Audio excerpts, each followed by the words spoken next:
Barakatah Yahweh. Barakatah Yahushai. Barakatah Yahweh. Barakatah Yahushai. Shalak. Rayam. Why? Ainash. Why? Haragi. Why? Mishpani. Why? Gador. Mawat. Ow. Kor. Adawani. Why? Kawaya. What? Ayab Yinawa. Baba Kashab. Shalak. Ash. Ba. Shem. Bayab. Baba Kashab. Shabar. What? Abad. Ayab Yinawa. Baba Kashab. Shabar. Ha. Bakar. Shur. Ha. Ayab Yad. Baba Kashab. Sir. Ma. Kayal. Ba. La. Masapai. The water.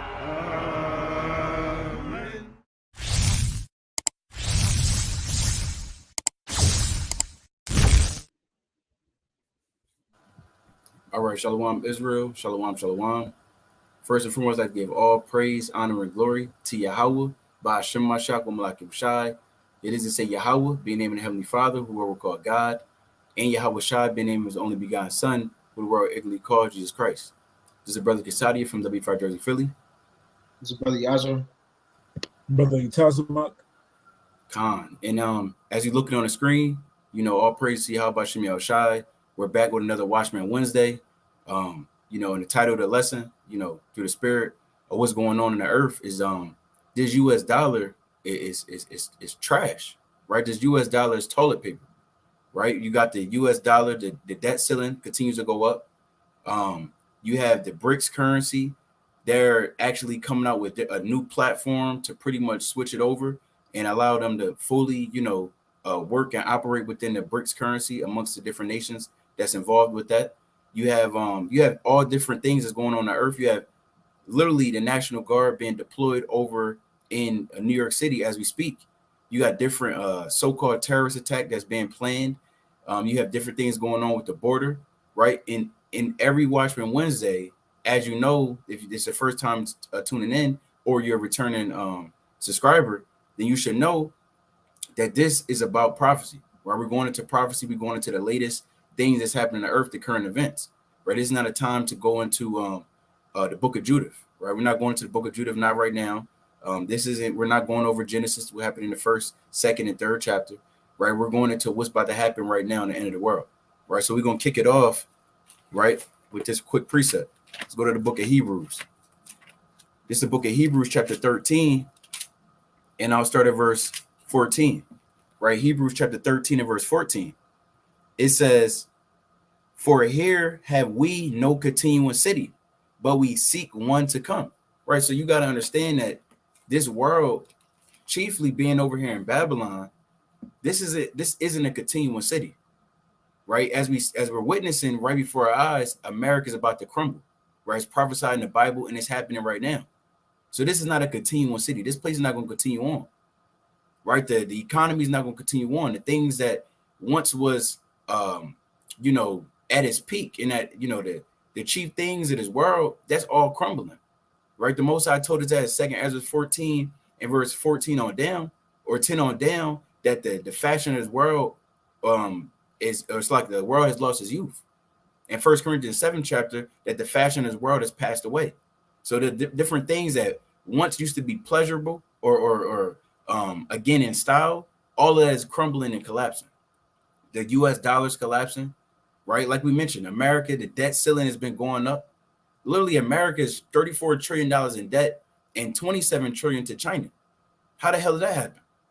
This economy was backed off of debt. You understand? And debt is another form of slavery.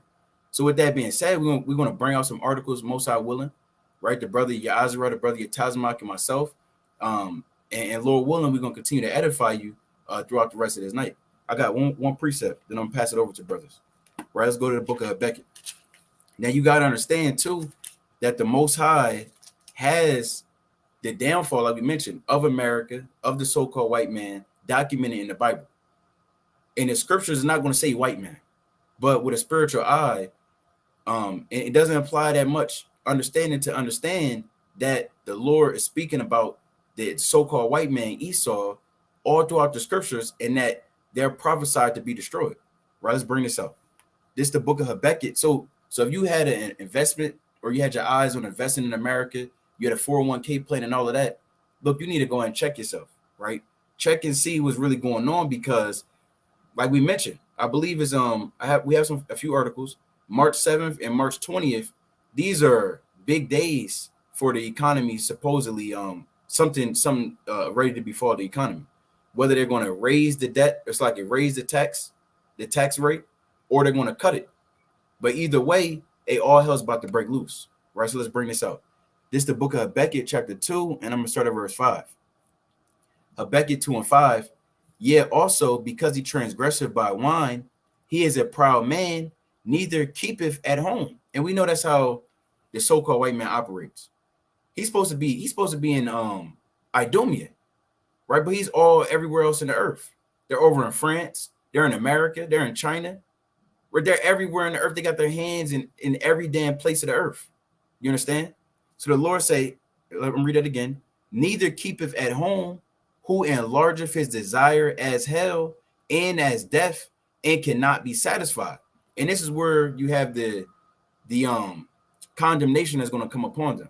They can't be satisfied, right? They're inflamed in their lust, and their lust is to continue to heap up riches and continue to sprout themselves and even destroy the world by their lust, right? By the lust of money, the greed that they have, the hatred that they have towards the children of Israel and the rest of the world. You understand?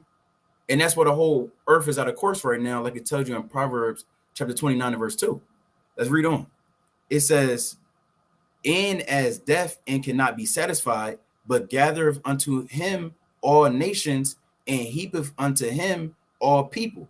Shall not all these take up a parable against him, and a taunting proverb against him, and say, woe to him that increaseth that which is not his. And they continue, like we mentioned already, they continue to rape and rob and murder the earth, and continue when the things is not theirs. They take and take and take. That's all they do is take. The Lord said, the thief cometh not but to steal, kill, and destroy, paraphrasing. And that's all they've been doing. They continue to do that when they go into different countries and set up their democracy, their U.S. embassy. And now the whole earth, the whole world is watching the downfall of the so-called white man. He's been revealed, the son of perdition, the Antichrist. Right? Reading on, it says, woe to him that increaseth that which is not his, how long? And to him that laddeth himself with thick clay. So the Lord said, I'm gonna pull this up on my screen. Damn, my damn mouse isn't working. Actually, can a brother, if you don't mind, Baba Shah, because I can't even use my mouse. But if you can go to the blue letter and go to Habakkuk chapter 2 and verse 6 and pull up the Hebrew word for thick clay. Because I'm gonna read that again while the brother's pulling up. It says, woe to him that increaseth that which is not his, how long? Right? Habakkuk is asking in the earth, how long? How long is the Most High going to continue to allow the so-called white man to increase, and take and take and take? Right? And we know the answer is not that much longer. So reading on, it says, how long? And to him that laddeth himself with thick clay. Then the brother has it pulled up on the screen. I'm going to add it. Habakkuk chapter 2 and 6. Baba Shah. Right? So that thick clay is going to show you. Right? Like we're talking about, the American dollar is toilet paper. The U.S. debt ceiling is raised up in the earth. Right? It's literally as high as it's ever been, 34 trillion. Right? We're about to show you this. So that word thick clay, it literally says weight of pledges or heavy debts. Right? So America has laden itself with heavy debts. And now it's time for them to pay. Both on a spiritual level. Of course, they got to pay for all the iniquity they brought forth on the earth. But on a physical level, right, they're laden the earth, and they laden themselves with heavy debts. And that's why the dollar's about to collapse. Right? That's why you have the BRICS creating their own currency. These different nations creating their own currency. Brazil, Russia, India, China, South Africa, and the different nations, Iran, right? That's pretty much coming together, making a union to get themselves off of trading with the U.S. dollar. And if I'm not mistaken, Russia has said that 50% of all their trades, the import and exports, was with the US dollar. But now it's down to about 10% with the other nations. So now that they have their own currency, and we talked about this before, and I'm sure you've been watching as well. And now it's official that they're going to go over to that payment system and completely forsake the US dollar. Right, my brothers got it. Whoever want to hop in there. Hey, calm. And like the brothers going into, and like we're going into, hey, the dollar is toilet paper, man. Hey, this society, like it says in 1 John 2:17, it's not going to last forever, man. This world, America, hey, all the joy that America brings forth, all the damn money spending, all the damn just do whatever you want. We're the richest country. It has to come to an end, man. Hey, like the brother brought out in Habakkuk, too, people, they've been drunk with the wine of Babylon, thinking that America is this great nation, that they're going to live forever, the richest nation to ever be. Hey, we can see the fall of America. Hey, America's economy America's economy falling is a big part in America being our judge, man. It's not a small matter. Why? Because the Lord, he prophesies about this, man. Let's get Ecclesiastes 12 and verse 3. Ecclesiastes 12 and verse 3. In the day when the keepers of the house shall tremble, and the strong men shall bow themselves, and their grinders cease, because they are few, and those that look out of the windows be darkened, and the doors shall be shut in the streets, when the sound of their grinding is low. So America is going to come to a halt. All their economic prospering, all their factories, they're making things, and all the work that they got going on, it's going to come to a halt, man. The Lord said the grinding is going to cease. America's wheels are going to stop turning, for lack of better terms. It's going to stop turning. America's going to come to a halt, man. And they're going to start slowly fading away, man. Slowly declining like we see right now. That's why we're making a Watchmen Wednesday, that America's economy is falling, man. The dollar is going to become toilet paper. I believe we mentioned it on a different live, man. Probably, man, a couple months ago. I believe it was Venezuela, where people were out on the street throwing away their money, just throwing away in the streets, man. Hey, that's coming soon to America, man. And the men of America and the women, the women of Babylon and the men of Babylon, hey, all the mirth and the joy is gonna be taken out the earth, man. I'm gonna get that after I finish this, man. And we love seeing this. We love seeing America down in its downfall, man. I hate seeing the so-called white man enjoy his days in America, man. I hate it. Seeing them go around spending all the money. They got 200K in their bank account. They're just doing whatever they want. They're freaking off. No, I hate it, man. I want to see them suffer. And the Lord, He's gonna allow us to see them suffer in their own kingdom. The kingdom that was made for them, their so-called heaven. We're gonna see them at a down state. And I'm gonna be glad. I'm gonna be happy. I'm gonna be real glad. But let's keep reading. And the doors shall be shut in the streets when the sound of the grinding is low, and he shall rise up at the voice of the bird, and all the doors of music shall be brought low. So these men, they're going to be brought into a lower state. They're going to be sad. The mirth is going to be taken out of the land. And one way you can do that is by shutting down the economy. That's one way you can do it, is by shutting down the economy. The Lord, He said this has to happen. Let's get Isaiah 24. Let's see where I want to start.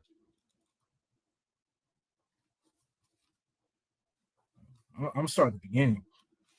Isaiah 24 verse 1. Behold, the Lord maketh the earth empty, and maketh it waste, and turneth it upside down, and scattereth abroad the inhabitants thereof. So the Lord, he proclaims judgment upon the earth. Now we know this judgment is chiefly going to hit America, man. It has to. America is not going to be a party country forever.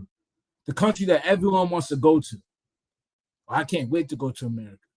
I'm gonna get my green card and I'm gonna get my visa, my student visa, and I'm gonna go travel around America and do what I want. America's not gonna be that land anymore, man.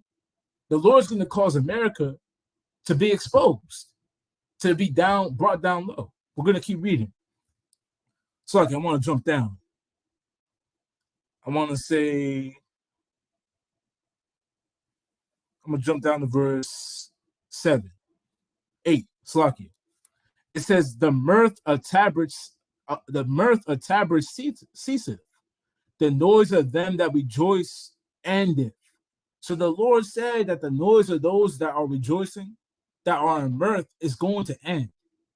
It's not going to be forever, man.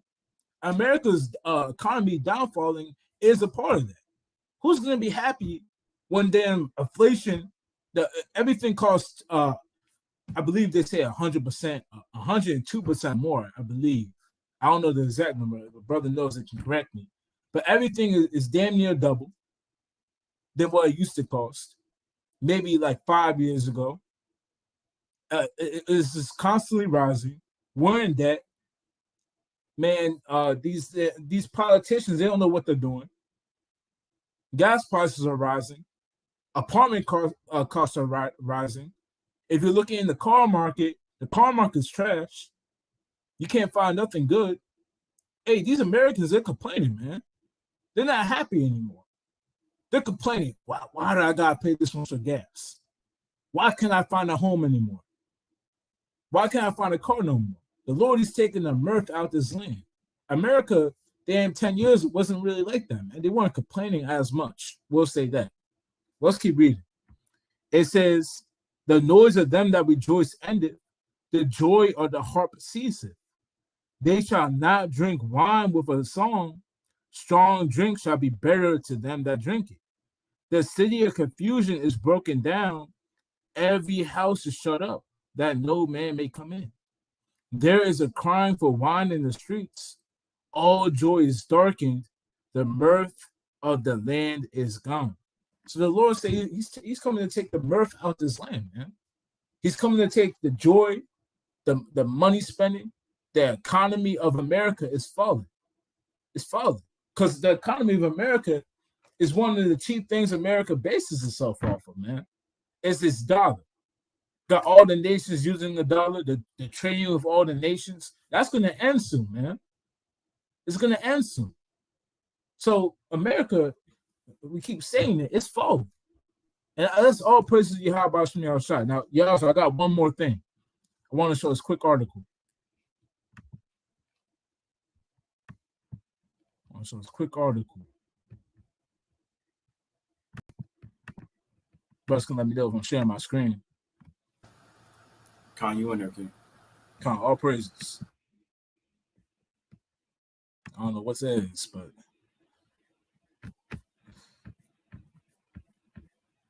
can brother see my screen? Con. Now this is from Watcher.guru. They technically they deal with the economic estate.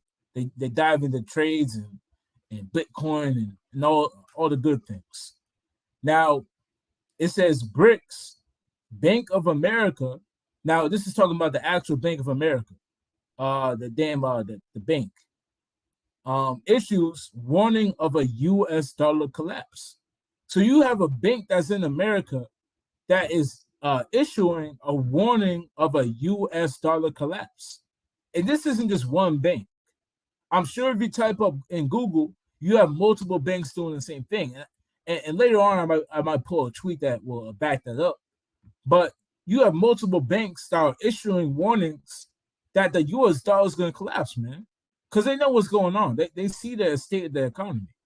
It says the U.S. national debt is now growing by $1 trillion every 100 days since 2023. And that number isn't decreasing. You know, like I mentioned before, these men, they have no idea what they're doing. A toddler can see that. How you growing $1 trillion every 100 days, but you're sending $300 billion war packages to Ukraine and to Israel. They don't know what's going on, and we love that. That's the Lord just fulfilling when He says He put a perverse spirit in the land of Egypt. So let's keep reading. It says the uncontrolled debt could lead to a financial disaster, wreaking havoc not only in the U.S. but across the world. And we know that's not true.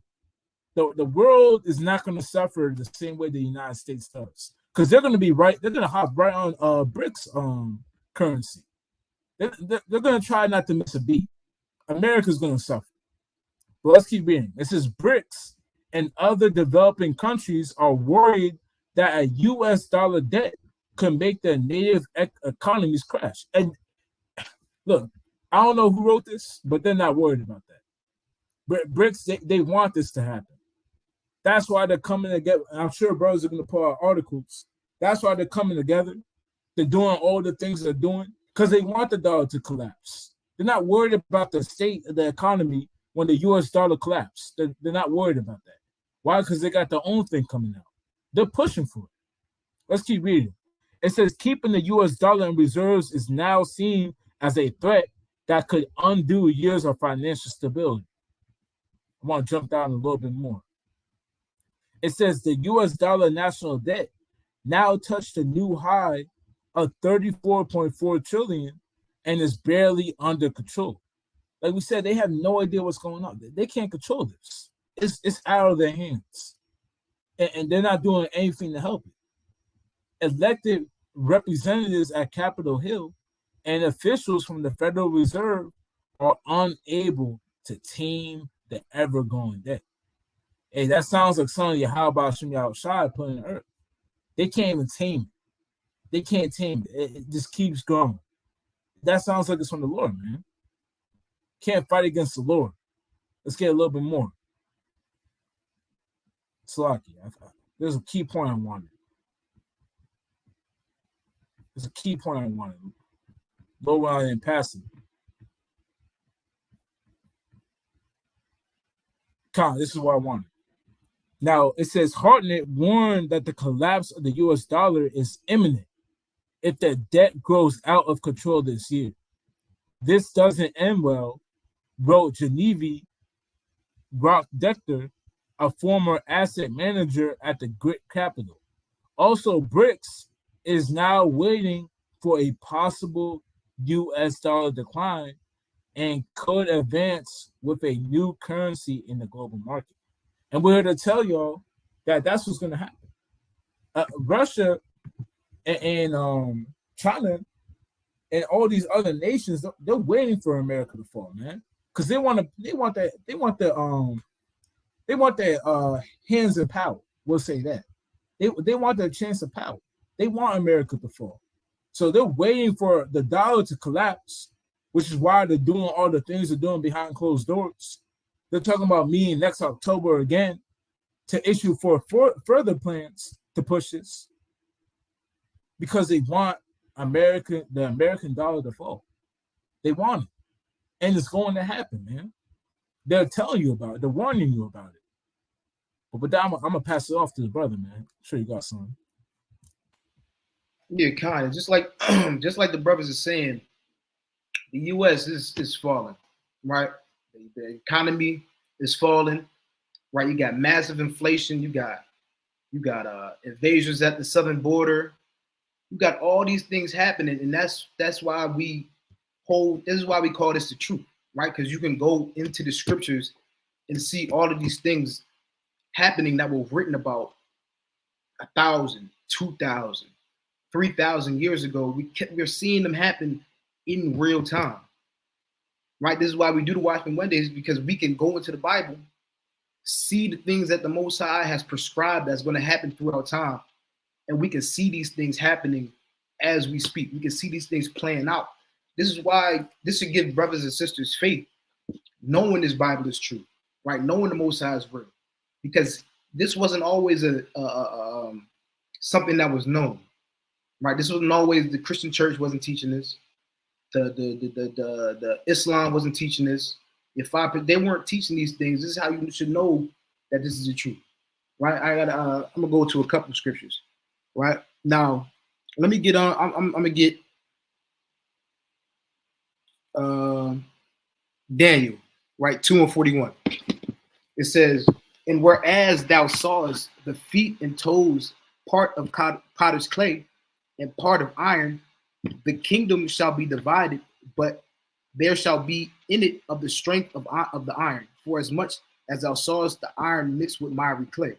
Right? You read Daniel 2, and it's Nebuchadnezzar, Nebuchadnezzar, he has a dream, and it's of a statue, and it's a vision of the kingdoms that are going to reign throughout time, right? Starting with the Babylonians and then all the way down, and you can literally read about America in the Bible. This is the toes of clay, right? The EU, NATO, right? It says, and as the toes, and as the toes of the feet were part of iron and part of clay, so the kingdom shall be partly strong and partly broken. And whereas thou sawest iron mixed with miry clay, they shall mingle themselves with the seed of men, but they shall not cleave one to another, even as iron is mixed with the clay. Right, this is the point. It says, in the days of these kings shall the God of heaven set up a kingdom which shall never be destroyed, and the kingdom shall not be left to other people, but it shall break in pieces and consume all these kingdoms, and it shall stand forever. Right? So for one kingdom, and that's talking about the kingdom of God, right? Our kingdom, Lord willing, that we be those men and women. But for one kingdom to come in power, guess what? The kingdom that's already established, it has to fall, right? It has to be destroyed. And you're seeing that before these nations, before they start to destroy America on a military tip with the missiles and things of that nature, this place is going to fall economically. It's going to eat itself. What's the word I'm looking for? It's going to eat itself from the inside out. I think that's a good term to put it. Right? And you can see, again, you can see these things happening, just like the brother referenced in Isaiah, the 19th chapter. It said there should be a perverse spirit in Egypt, and they're going to err in every way thereof, and they're doing it to themselves. Right? So I want to get another precept. I want to get Isaiah 47 and verse 1. Bear with me. This is Isaiah 47 and verse 1. It says, come down and sit in the dust, O virgin daughter of Babylon. Now, in the Bible, when it talks about sitting in the dust, that means coming to a lower state. Right? So why does Babylon have to come and sit down in a lower state? Because for all these, how many years of America, 1776, for the last however many years, centuries, America has been that top power on the earth. But the Most High says what? It has to come down and sit in the dust. Right after the Cold War, when the Soviet Union, I'm gonna share my screen. When the Soviet Union collapsed, America was known as what? The lone superpower, right, in the earth. I'm gonna share this. But now they're using this term. It's called superpower collapse. Can you brother see my screen? Con, you in there, King? Okay, come. Right, because for a long time, America has been known as that superpower, the lone superpower of the earth. But I'm gonna read this real quick. It says superpower collapse. It says superpower collapse is the societal collapse of a superpower. The term is most often used to describe the dissolution of the Soviet Union during in 1991. That's when the USSR during the Cold War. That's when the Soviet Union fell. Right. So they use these terms when the Soviet Union fell, and it says, and the loss of the United Kingdom's superpower status through the decline of the British Empire. Right? It says, nevertheless, Russia, the successor of the Soviet Union, and the United Kingdom are still regarded as great powers today, with permanent seats on the United Nations Security Council.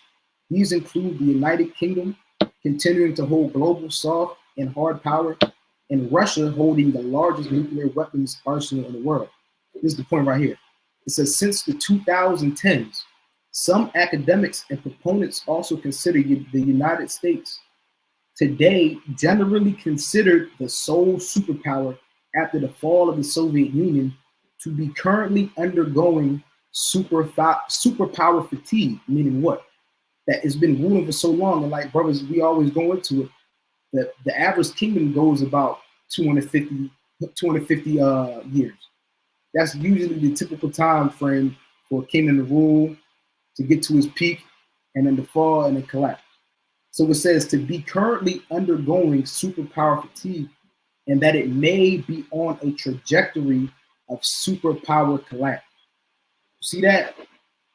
So this is, they're literally saying since 2010, America has been on a downtrend, right? Just like how your water in your toilet bowl, what they call it, circling the drain, right? And this is what America has been experiencing and is still experiencing with the with the collapse of its economy, like the brothers just talking about the collapse of his dollar, all the things. And again, we always go. I'm gonna share my screen again, right? Salaki. Yeah, you go ahead. Yeah, go ahead. Okan. And I know you just said because we talked about it before with the 250 years, 1776 to 2024, that's 248 years. Right. So 248 years, America is right on that, like you just said, the superpower collapse. That they're tinkering on destruction, right? Even according to history. What you got again? And I want to go back to this article because we always bring it out, but it's so relevant. I'm gonna get another piece of too. Revelation, the 20th chapter, and I'm gonna start from the top. But we always go into this article, but it's so relevant because it just shows you that this place is on the verge of collapse. All the same things that, and the brothers, let me know if my screen is showing. You in there? All the same things that happened to ancient Rome and the reasons why they fell, every single one of them, and I just went over this article again today, all the same reasons why Rome fell are literally happening to America right now. Right? It's not just one, it's not just two, literally maybe 7 out of 8, but it's basically all of them are happening to America right now. Why? Because this is the revised Roman Empire. And Rome fell at one point in time, but this is what? This is the Roman Empire revised. This is the new Roman Empire. Right? So I'm going to read Revelations 20 and verse 1. It says, "And I saw an angel come down from heaven, having the key of the bottomless pit and a great chain in his hand. And he laid hold on the dragon, that old serpent, which is the devil and Satan, and bound him 1,000 years." And this is talking about when the Roman Empire fell, right? That's the dragon, that's Satan. That's the white man and Satan working together to form that dragon, which is what? It was talking about the Roman Empire. And it was bound for 1,000 years. You go into history, they were down for about 1,000 years. That's what they call the dark ages, right? And it says, and cast him to the bottomless pit and shut him up and set a seal upon him that he should deceive the nations no more till 1,000 years should be fulfilled. And after that, he must be loosed a little season, right? So what does it say? I'm gonna skip down. Verse 7, and it says, "And when 1,000 years are expired, Satan shall be loosed out of his prison." And what's that talking about? It's talking about after that 1,000 years, you have something called the Renaissance, right? When the white man, they came back into power, they started painting over images, things of that nature, right? So this is the new Roman Empire that we're living in now. This is the empire that, again, in Daniel, the 2nd chapter, the Most High, Daniel, he prophesied this thing to fall and for our kingdom to be next, right? And even I'm gonna get back to this real quick, but I wanted to show another article real quick, because even when when you go into Revelation, the 17th chapter, when it talks about the 7 heads and the 10 horns, is going into NATO, the EU, America riding the beast. But when you go into the beginning of the EU, what was that treaty called? It was called the Treaty of Rome, right? So it was EU was originally called the European Economic Community. The first when it really started, it was 10 nations that signed that treaty, right? So that goes into the 10 horns. So they even know when they begun this thing, they knew they were reinvigorating the Roman Empire, right? But I wanted to go back to this tab. This was one of the reasons why the Roman Empire fell. It says economic troubles and over-reliance on slave labor. Now, I'm not really going to go too much into the slave labor part, but economic troubles was one of the big reasons why the Roman Empire fell. And this is exactly what you're seeing in America today, right? It says, even as Rome was under attack from outside forces, which what? America, it is right now. Not maybe on American soil, but you got invasions going on. Things are kicking up to where eventually it's going to get to that point. It says it was also crumbling from within thanks to severe financial crisis. It says constant wars, which America, they're always in constant war. I forget the statistic, but out of all the years that America has been, I think the 248 years, America's been at war for about 243 of them or something like that, if a brother want to look that up real quick. It says, and overspending has significantly lightened imperial coffers, and oppressive taxation and inflation, just like brothers was talking about, widened the gap between rich and poor. In the hope of avoiding the tax man, many members of the wealthy classes had even fled to the countryside and set up independent fiefdom. But the real point is that when Rome, when it was falling and it was in its falling state, what happened? They had economic troubles, severe economic troubles, just like we have today in America. This is how you know this place is about to fall, because it's the same thing happening.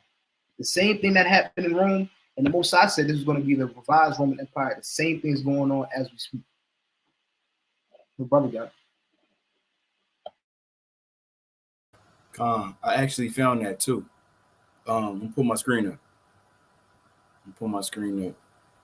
Let me see if this works out. Like, I think I'm gonna do it like this. I just pulled this article up, and it had said, this is from the warhistoryonline.com, and this is back in 2019. It says, believe it or not, since its birth, the U.S. has only had 17 years of peace.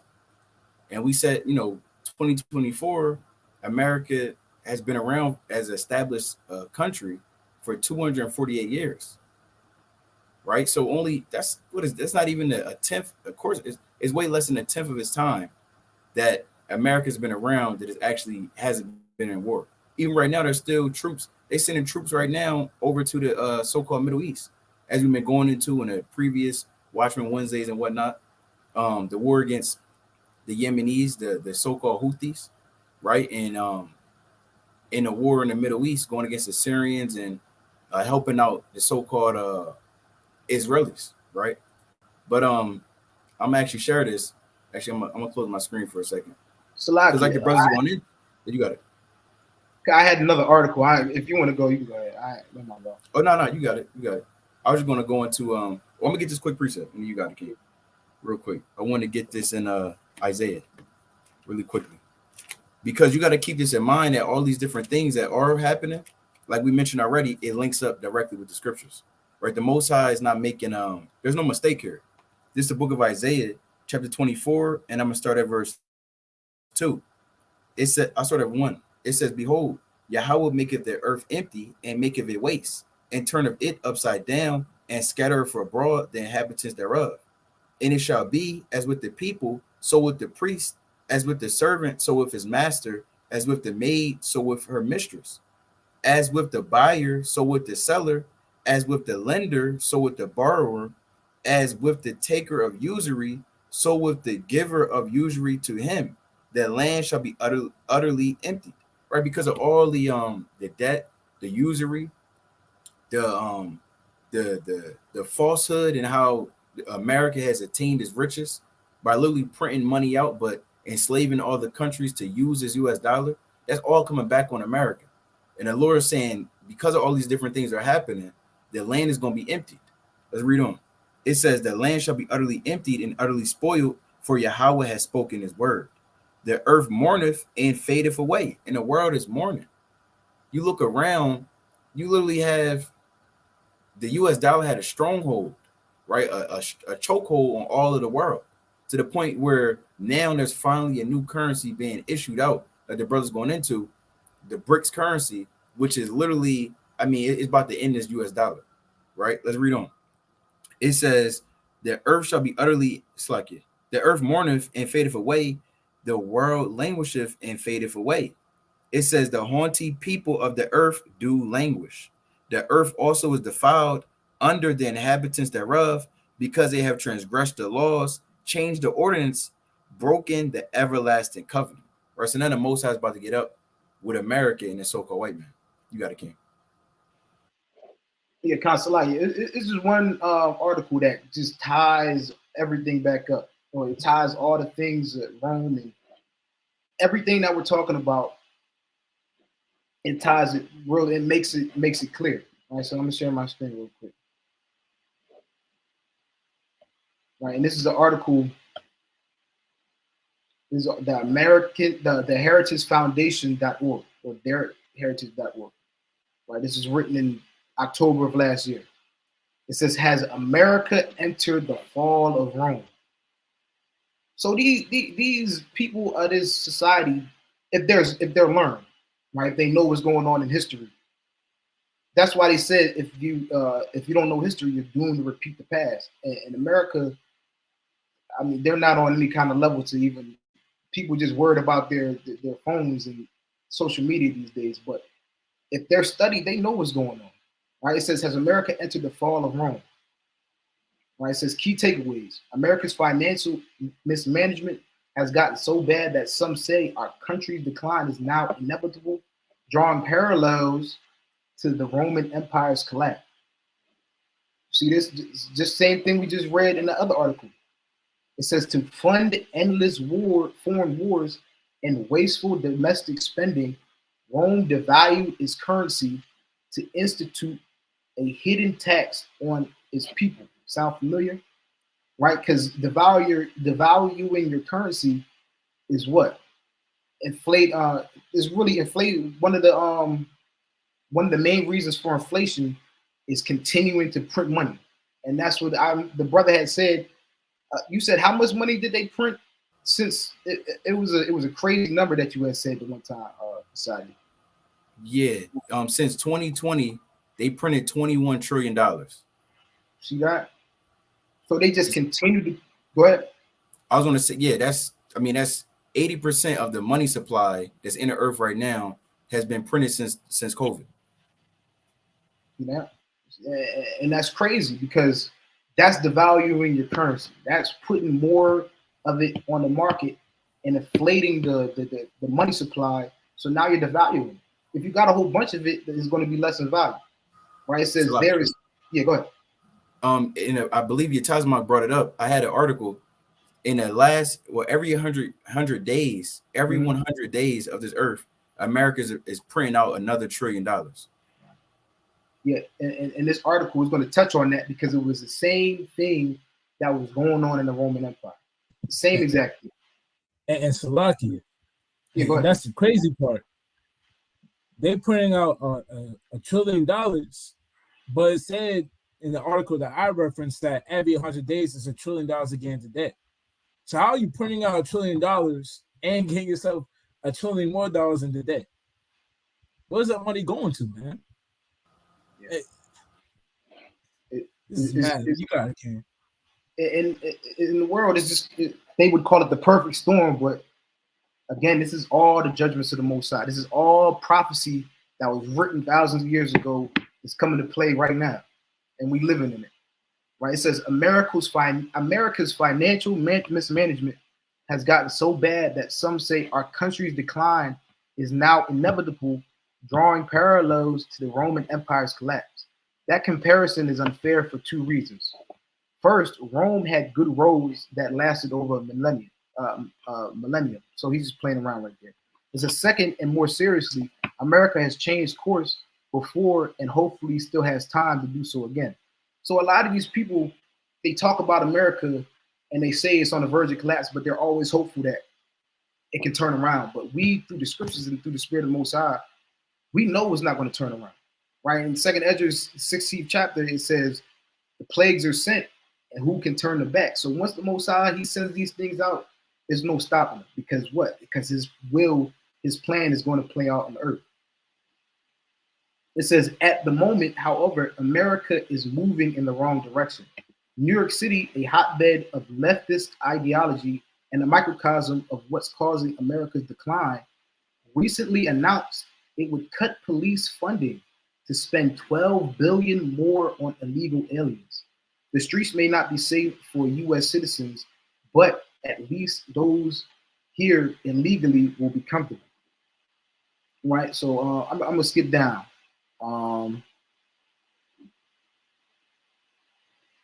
Let's see. Let's go here. It says, like Rome before it, New York is a valuable warning to America at large because our nation has been heading the same direction as New York City, just moving slower. To fund endless foreign wars and wasteful domestic spending, Rome devalued its currency to institute a hidden tax on its people.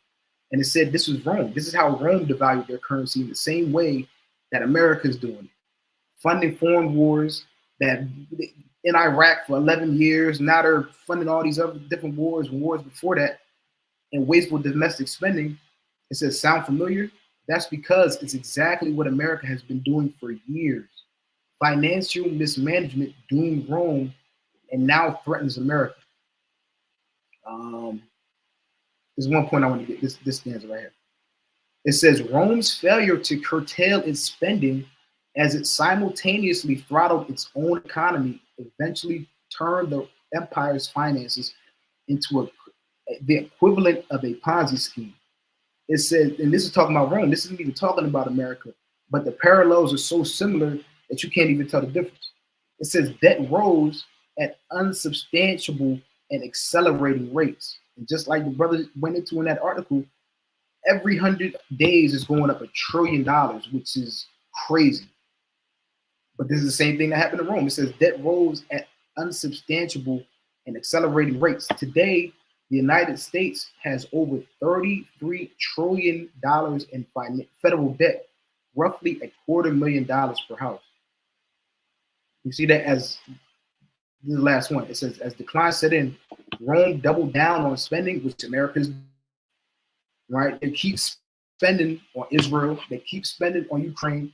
Keep sending all these different money for these different nations, and that's what's happening with America, right? It says, I mean, that's what happened in Rome.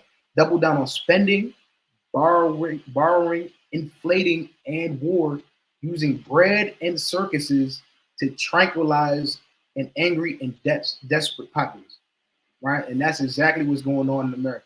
Brothers always talk about it, the bread and circus. All Americans are worried about is the next big game, right? The phone, the newest video game that's coming out.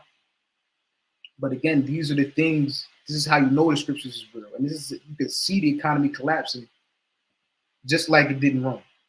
Right, but you got it, brother. Calm. I want to get this quick precept. And I can't help but to smile. Can't help but to smile because brothers need this, right? We got everyone in the water for everyone that's watching and tuning into this video. Most are willing you like and share this video. And if you're not subscribed, Baba Kashar subscribe as well. But everyone that's watching this, right? All the Israelites that scattered abroad, all the sincere brothers and sisters that's laboring day and night for Yahweh Shai, we need this, right? And we know the scriptures. We need, the Lord said in 2nd Ezra 6 and 9, I'm gonna get it real quick, right? 2nd Ezra chapter 6 and verse 9. Right, it says, for Esau is the end of the world, and Jacob is the beginning of it that followeth. We know that the so-called white man, he's the end of the world. This is why we're sitting right now, 11:19 at night on the so-called East Coast, and we're seeing the downfall of the white man, his society, his economy, and the different things that's getting ready to collapse. It's already prophesied in the Bible, but it's happening in real time, right? So we know this. This is why it's a beautiful thing. You can smile, You can sing praise Yahweh Shem Shai. You can make a song about the destruction of the US dollar and the destruction of your enemy. Because once their economy collapses, the society collapses. And once the society collapses, that's the rise of our society and our rulership forever and ever. Amen. So I'm gonna read on. Well, actually, I'm gonna rest right there. Let me get this precept in Jeremiah. Right, this is the book of Jeremiah, because all the prophets, they all prophesied of this. Right, Isaiah talked about the collapse, the downfall of the society, America. Jeremiah, Ezekiel, Daniel, right, Ezra, right, Saint John. Right, it's the book of Jeremiah, chapter 17 and verse 11. It says, as the patriot sitteth on eggs and hatcheth them not, so he that getteth riches and not by right shall leave them in the midst of his days, and at his end shall be a fool. And that's what's happening to America. They're leaving their riches. They was getting it, but not by right. Meaning what? Not by righteous deeds. Creating a dollar, right, in 1914, creating a Federal Reserve and having a Federal Reserve, which is a separate company, literally loan out the US dollar to, which is and the Federal Reserve is a central bank, right? America, they literally wanted to cut ties with Britain and form their own country because they didn't want to be a part of the British central bank. But yet in turn, they made their own central bank. So they have this central bank, and it loans out the US dollar to the federal government, and the federal government, and then in turns, issues out these taxes to us so-called citizens. And every year we have to pay an income tax, which goes back to the bankers that control the Federal Reserve. The only way the Federal Reserve can be able to pay for the money that's loaned out is by printing out new money. So that the system was always created to be a debt system. That's exactly what it is. And I'm gonna read this again. It says, where we at? We leave off at verse 11 again. And not by right shall leave them in the midst of his days. And America's about to leave them in the midst of their days. Just as they thought the world was going to continue on, right? They think that their riches is going to sustain them forever and ever. But the Lord said this in James. Let me get this in James. Right? This is the book of James, chapter 5. And I think I'm gonna start at verse 1. This is St. James, chapter 5, verse 1. It says, go to now, ye rich men, weep and howl for your miseries that shall come upon you. Your riches are corrupted. It's corrupted. We got a few more articles we want to touch on. All of this is corrupted. You understand? This isn't a right way. See, Solomon, he had gold. Gold is still around. We had gold in the ancient world, gold today. That's still the cream of the crop. That's still the top currency you can obtain on a physical monetary level. Not a US dollar that literally is printed $1 trillion every 100 days. That don't even make no damn sense. Imagine you playing Monopoly and you got your opponents, they down on their money, and then every time someone goes around go, just a bunch of money just gets into the game. Everyone gets more money. Therefore, the game is inflated. There's really it really will be no end, right? And that's how that's what they're thinking in their mind. There will be no end. But now there's a new currency, right? BRICS, right? Creating their own currency. And this currency is backed by actual minerals, actual resources. So if it's not enough, you can't just print out new BRICS currency. It doesn't work that way. America just can print, and it literally means nothing. So now the entire economy is damn going to collapse once they raise the rates, which they should do, either raise it or keep the rates the same way on March 30th or March 20th. I'm gonna read on though. It says, your riches are corrupted and your garments are moth-eaten. Your gold and silver is cankered, and the rust of them shall be a witness against you. And the Lord said there's going to be a witness against them, the rich men of the earth. And we seeing it. This is a witness. This is testifying right now. For the brother to go pull up articles on the same collapse of Rome, when James is writing this, is the same thing that's happening to America today. That's a witness. The things that happened to ancient Egypt. I'm going to get it. In Ezekiel chapter 47, the Lord said that their money, it meant nothing. I'm going to get that real quick. Hold on. Just thought about that. This is Ezekiel. This is Genesis chapter 47 and 15. No, I'm gonna start at 12. 13. This is Ezekiel. So like Genesis, I keep saying Ezekiel. This is Genesis 47 and verse 13. And there was no bread in all the land, for the famine was very sore, so that the land of Egypt and all the land of Canaan fainted by reason of the famine. And Joseph gathered up all the money that was found in the land of Egypt and in the land of Canaan for the corn which they brought. And Joseph brought the money into Pharaoh's house. Here's the point, right? Genesis 47:15.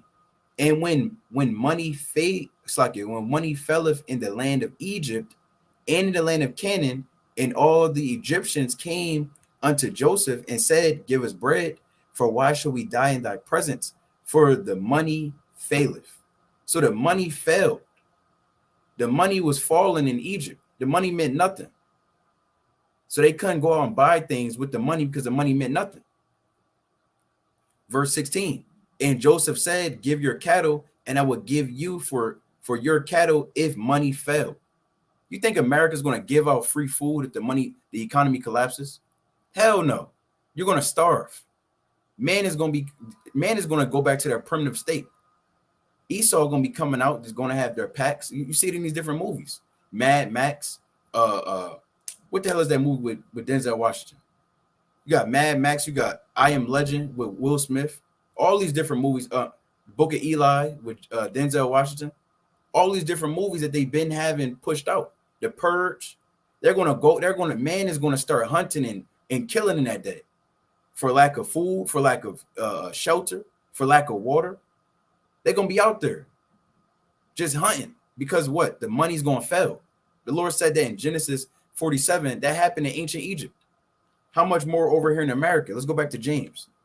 This is James chapter 5 and verse 3. Your gold and silver is cankered, and the rust of them shall be a witness against you, and shall eat your flesh as it were fire. Ye have heaped treasure together.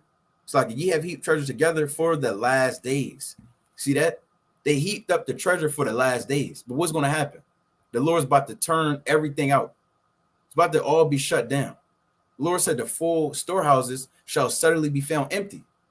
2 Ezra chapter 6 and verse 22. It's all about to be shut down. So I want to share my screen. Then brothers can get right back in there. Because this is going down. Right? I'm gonna pull this up. Again, the US national debt is raising by 1 trillion about every 100 days. This just dropped March 4th, 2024. It's on CNBC. Every 100 days it's been raised $1 trillion. What the hell? Remember, America, let's pull up this debt calendar. Or it's like, hold on. Am I sharing my screen? Yeah, I'm sharing my screen. Look at this. This is active. This is current. This is not a made-up thing. I didn't create this website. This is usdebtclock.org. Now, it shows you, where is it at?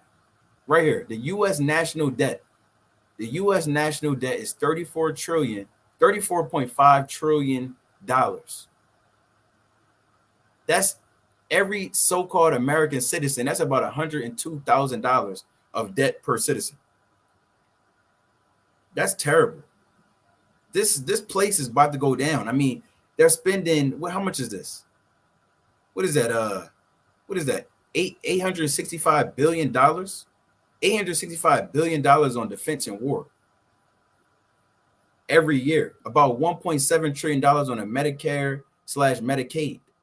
$1.4 trillion on Social Security. The interest on a debt is about $700 billion. $700 billion. Do you see this? The spending to the GDP, meaning how much gross revenue they have, they're spending to that about 37%.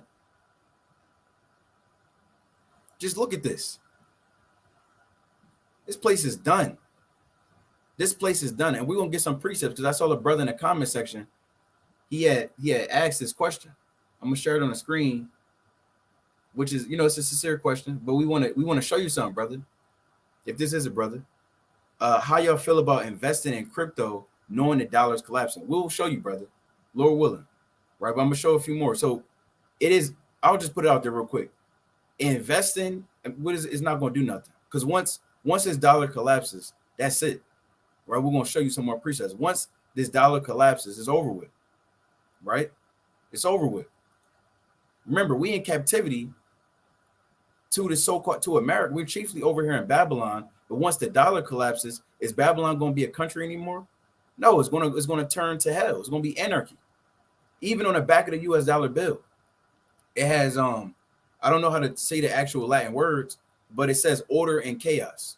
So what it wants to do is, as long as the U.S. dollar is lifted up in the earth, then there's order. But once it's depleted and once it's destroyed, once the dollar collapses, now it's going to be chaos. So there's order and chaos as long as the dollar bill is being issued out in the earth. But as we see, and as the articles we're bringing out, it's no longer the case. Let me go back to this. So I want to share this other article, and just to show proof, because we mentioned it earlier, and you can look at other articles and figure this out. But this somebody named Daniel Levi had posted this December 18, 2021.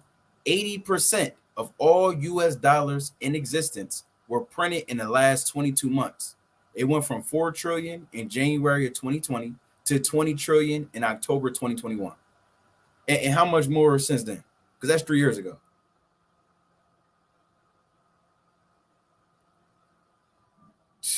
I mean, damn, that's crazy.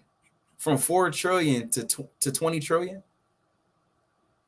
Come on, right? Damn. Now let's hold on. I got one last one I want to show. Then the brother can get right in there. This is from yesterday, right? This is a Yahoo Finance, and we pull these things up on the screen so you can go back and check it out. We're not lying to you. We want to show you the resources that's out here, right? You can fact check it and you can, do your thing. So this is the yahoofinance.com. This is from someone named Stephen Koch. And this is really from Reuters, right? But Yahoo, they repost certain things. It's like Twitter, damn near. So this is it says the global markets, U.S. stocks tumbled as Bitcoin and gold soar record highs. It's just yesterday. I wanted to show this. It says all 3 major U.S. stock indices fell 1% or more on the day, with the tech-laden NASDAQ suffering the steepest loss. Let's read on. It says this seems to be a day when bad news is bad news. Yeah, absolutely. This is all bad news for those that's trying to make it in this society. And we're not those that want to make it. We don't. Right? We want this economy to collapse so we can give rise to our economy. Right? That's why you got to live your riches in heaven. Because if you worry about this dollar right now, you're chasing a dream. It's time to wake up. So let's jump down. It says, despite the risk-averse sentiment among stock investors, Bitcoin touched and then backed away from a record high. The cryptocurrency was last off 7.6% on the day at 62,000. Now, if I'm not mistaken, right now,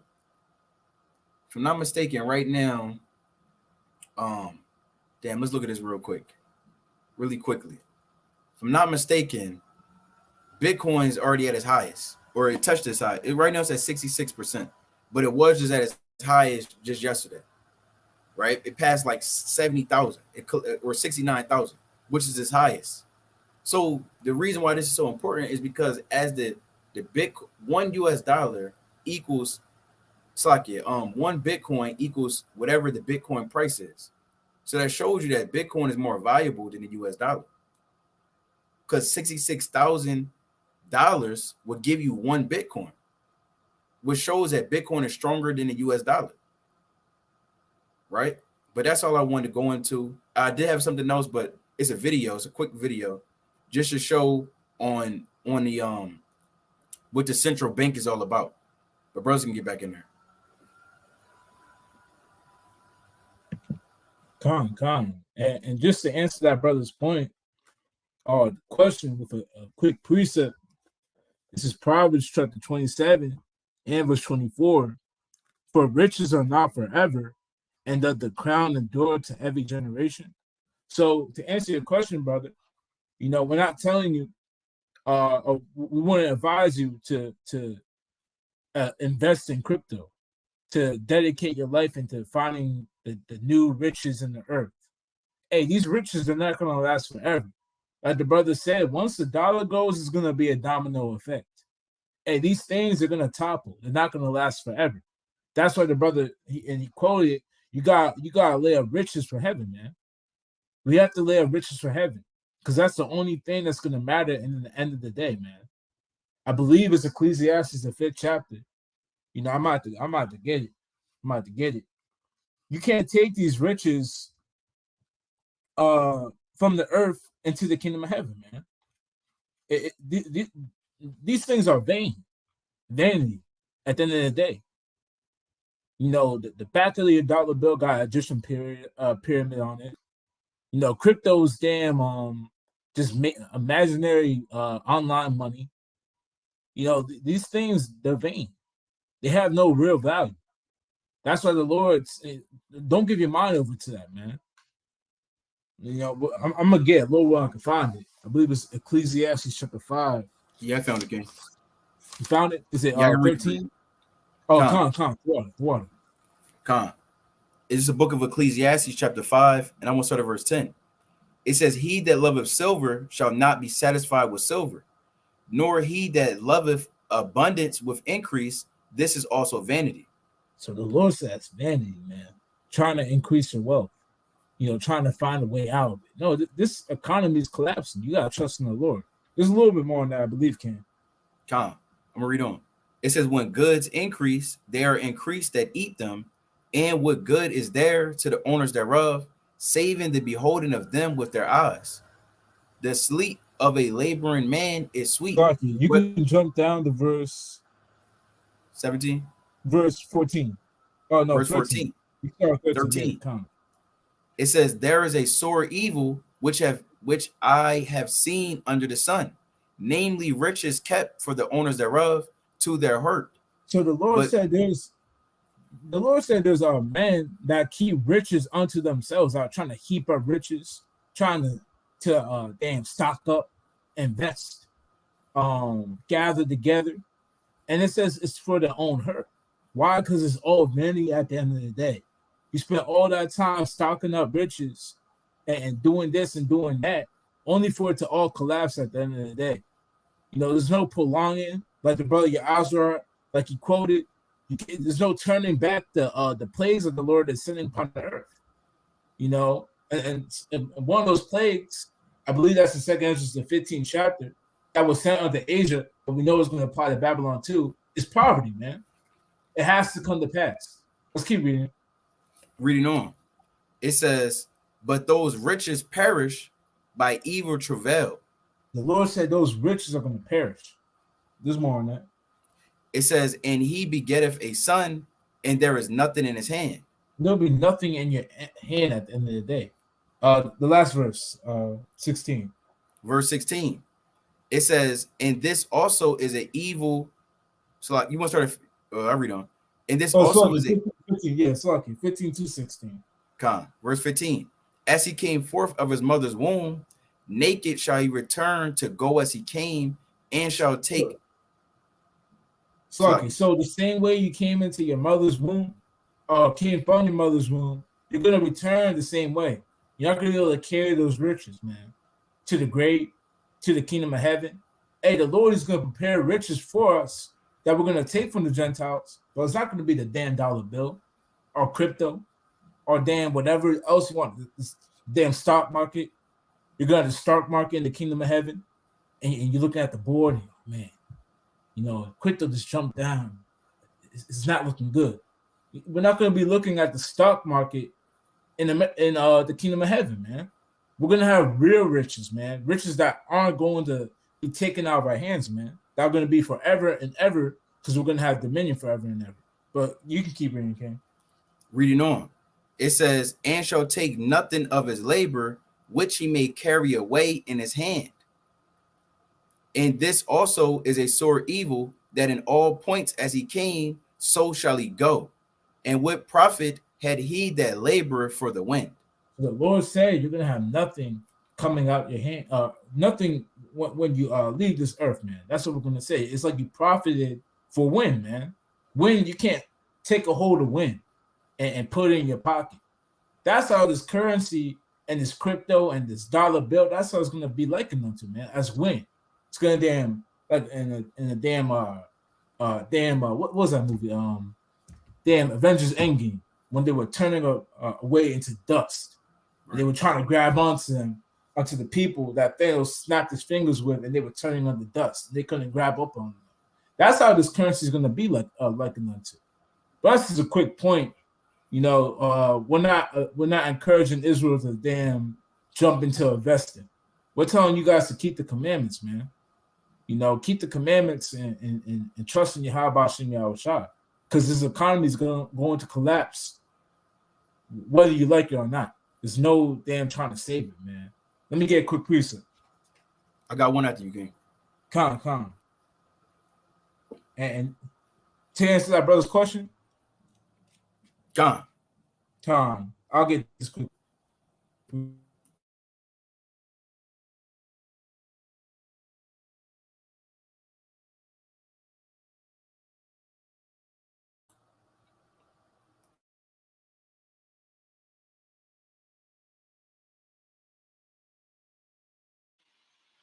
Piggy frozen.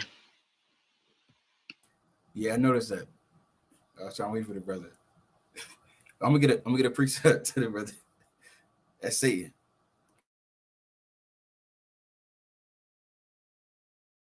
Okay, Con. I'm gonna get a precept. In a oh, you got it, King.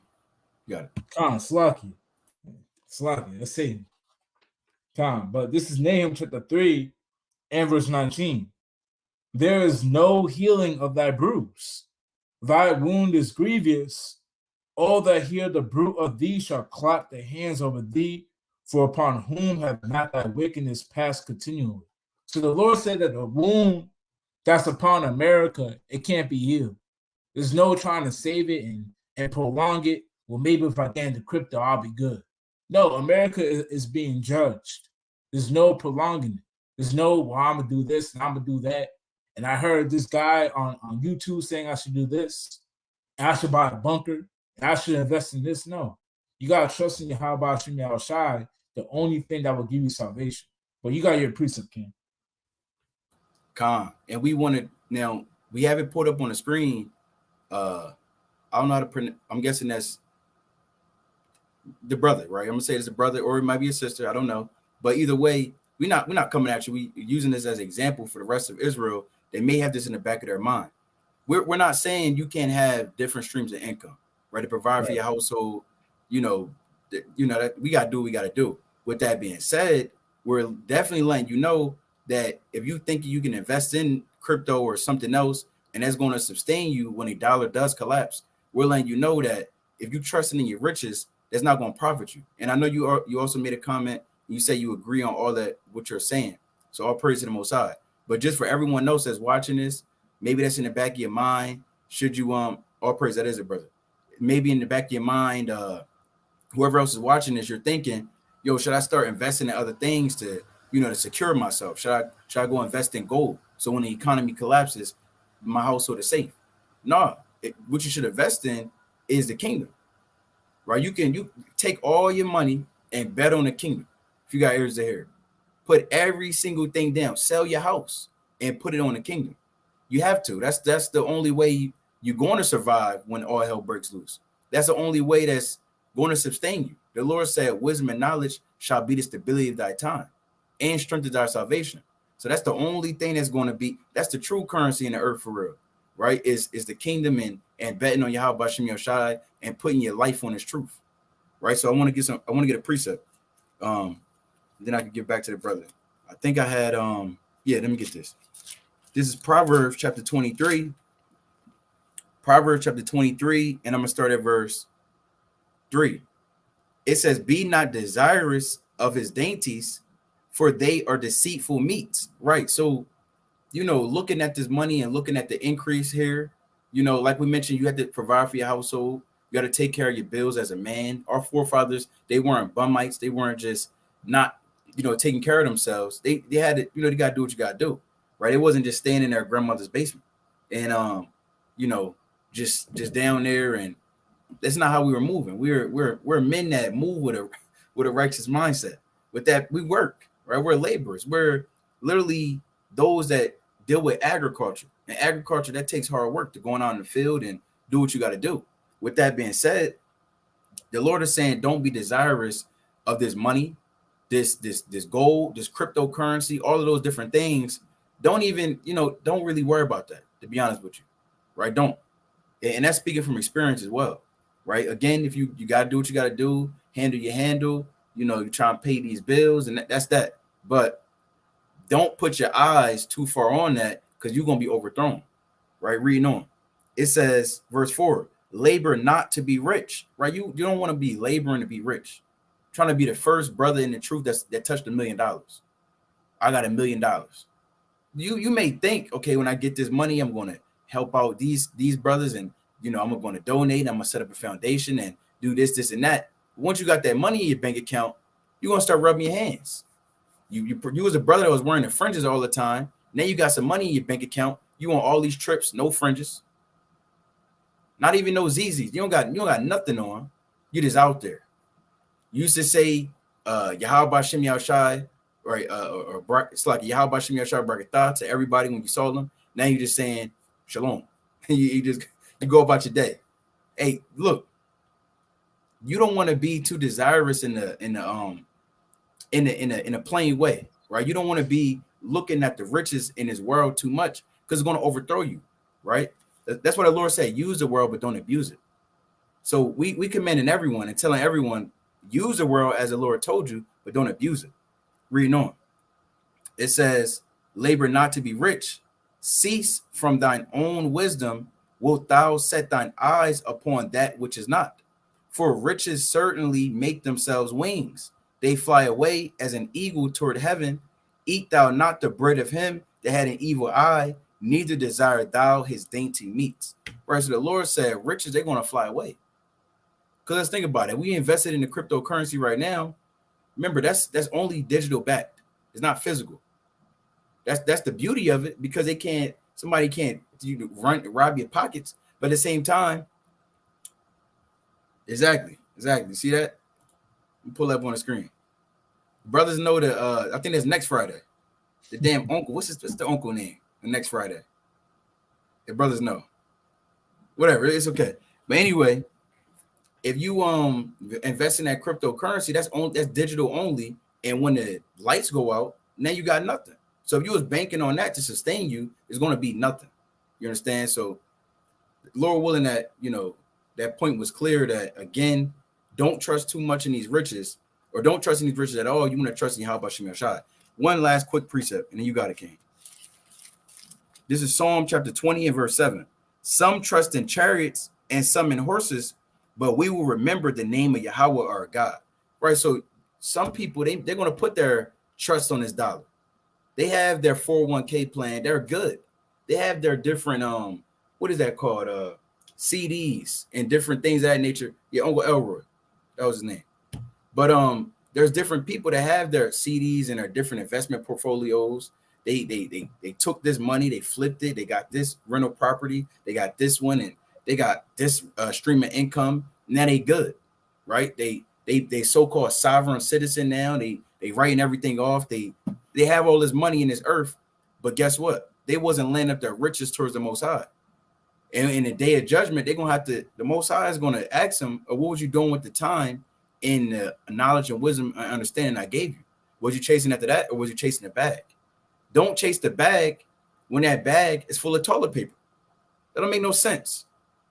Why would you chase the bag when it don't mean nothing? Right? You want to keep your eyes fixated on Yahweh Shem Yahushai in his kingdom.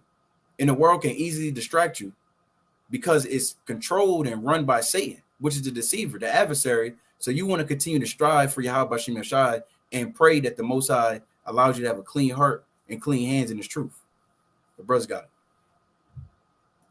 Come on. Yeah, don't be that Israelite and damn Bora talking about Shalom Aki.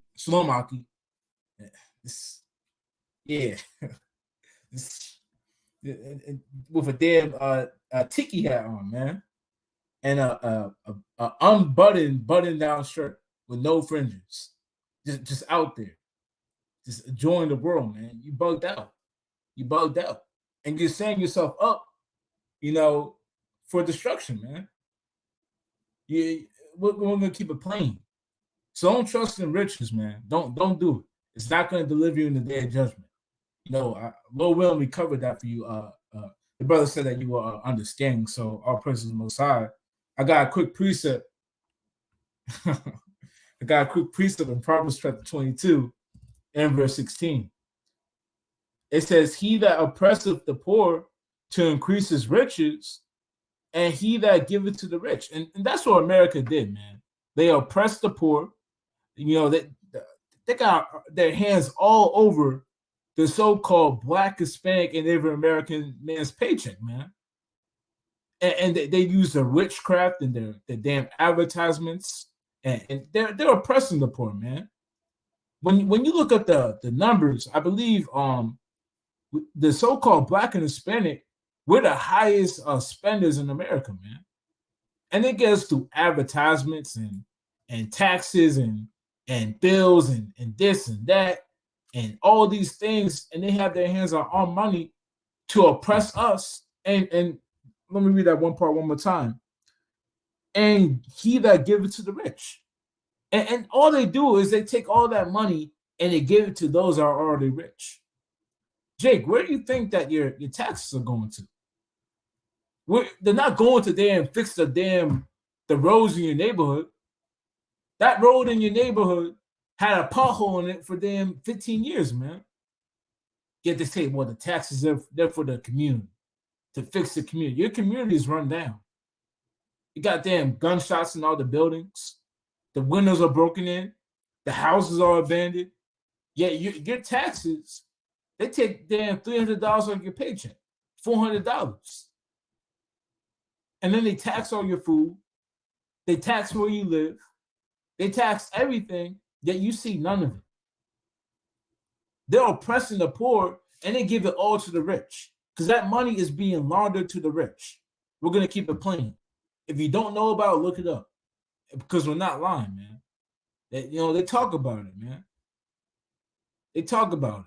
That's all these they talk about the rabbit hole and the swamp and all these terms. It's because they're taxing the poor and they're giving it to the rich, the elites, the men that they don't talk about.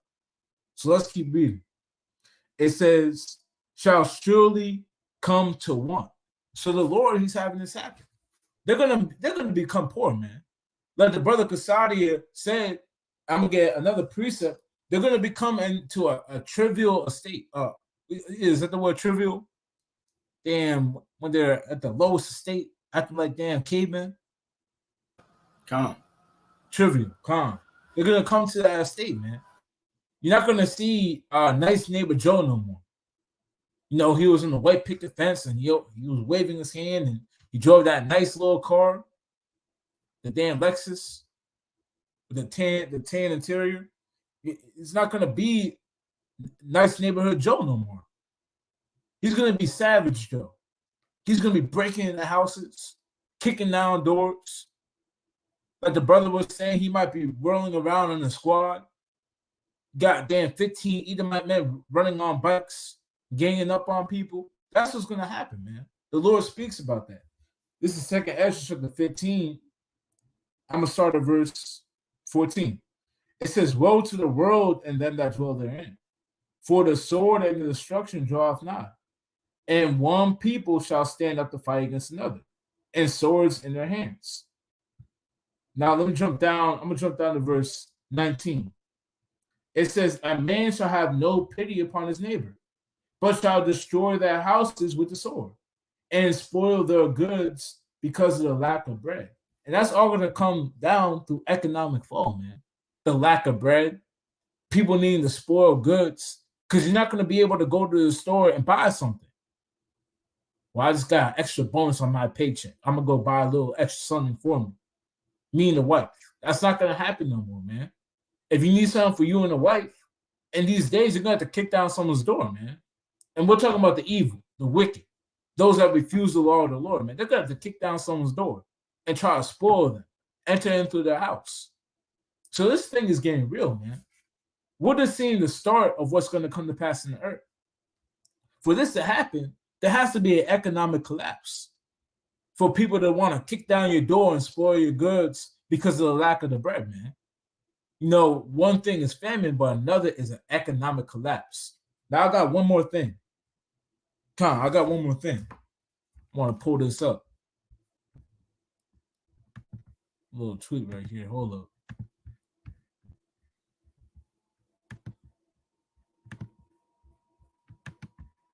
Brothers, let me know if I'm in there. You good now, King? All praises.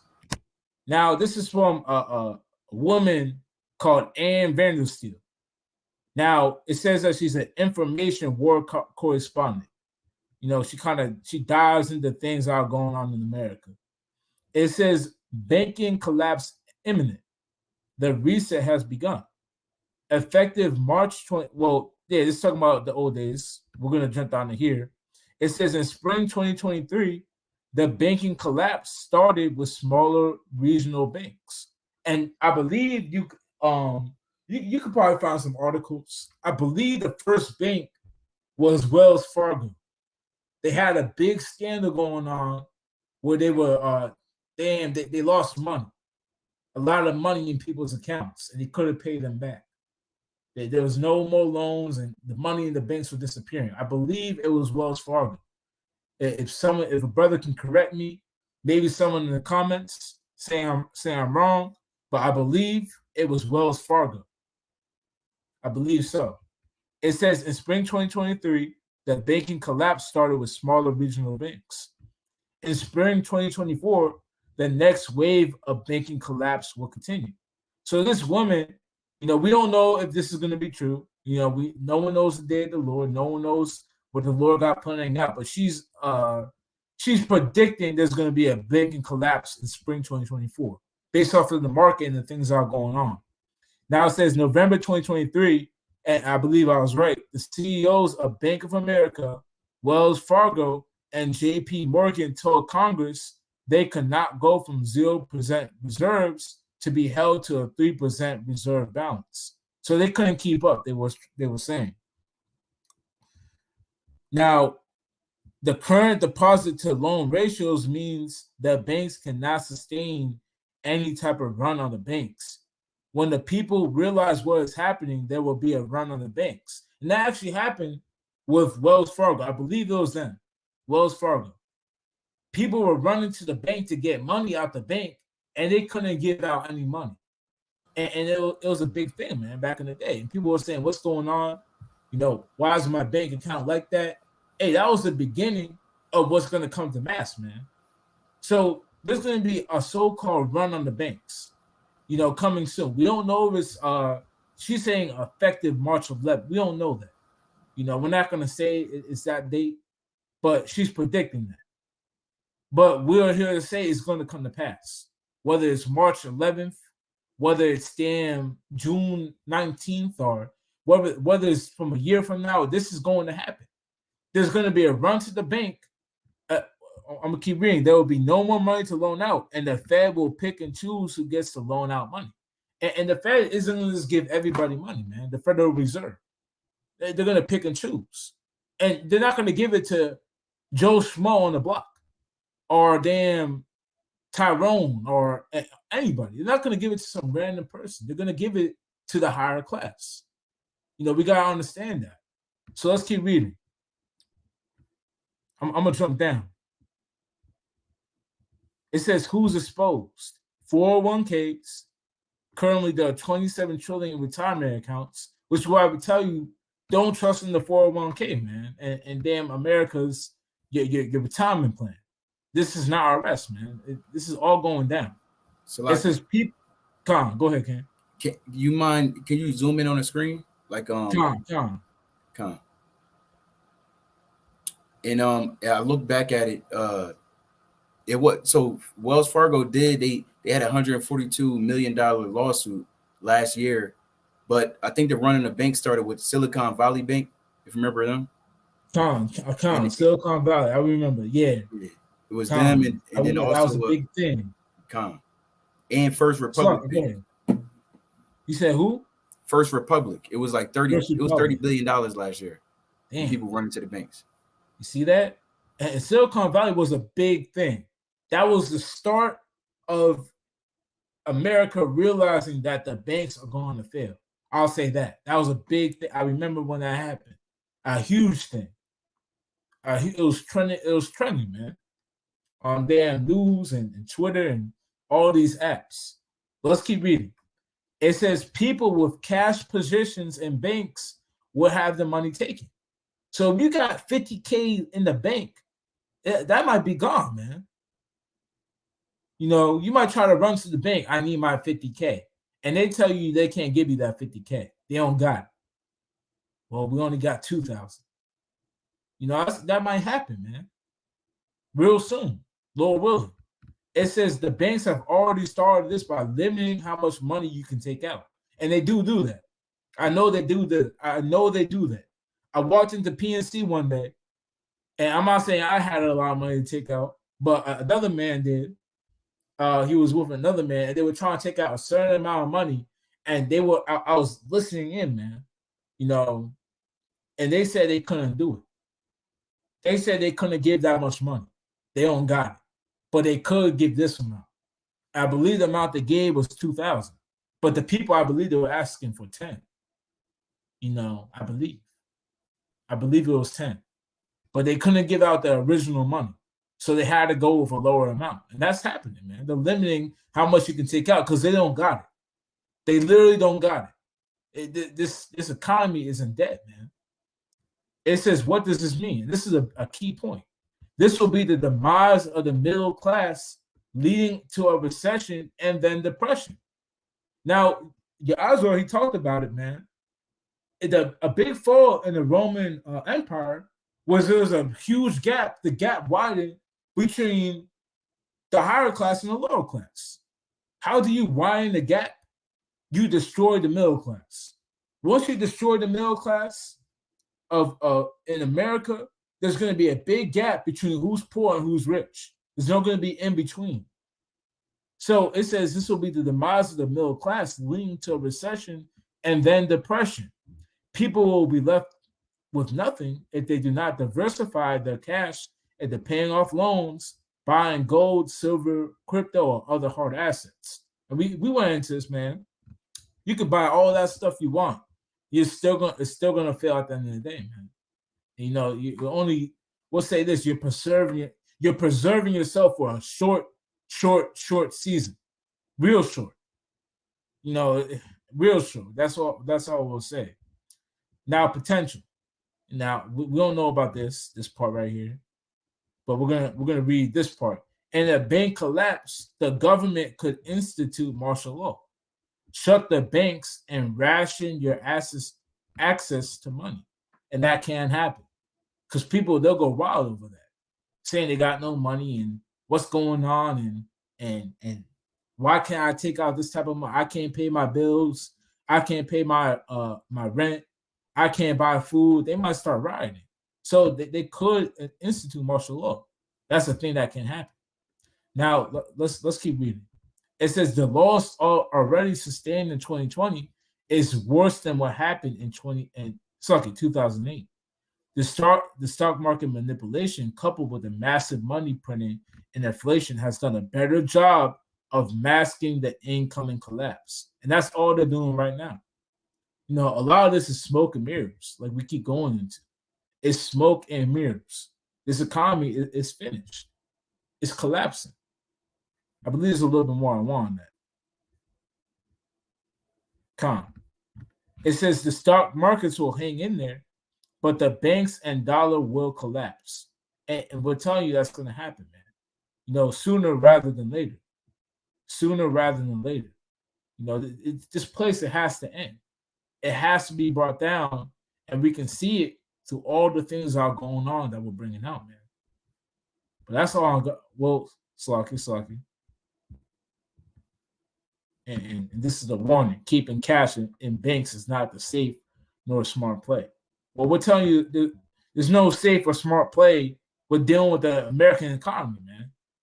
The smartest play, like the brother said, is investing in the Lord, man. investing in the kingdom. That's the smartest play you can do. There's no damn economic scheme and or Ponzi or whatever they call it to damn escape the poverty that's coming to America. There's nothing you can do. There's no crypto or currency change you can do.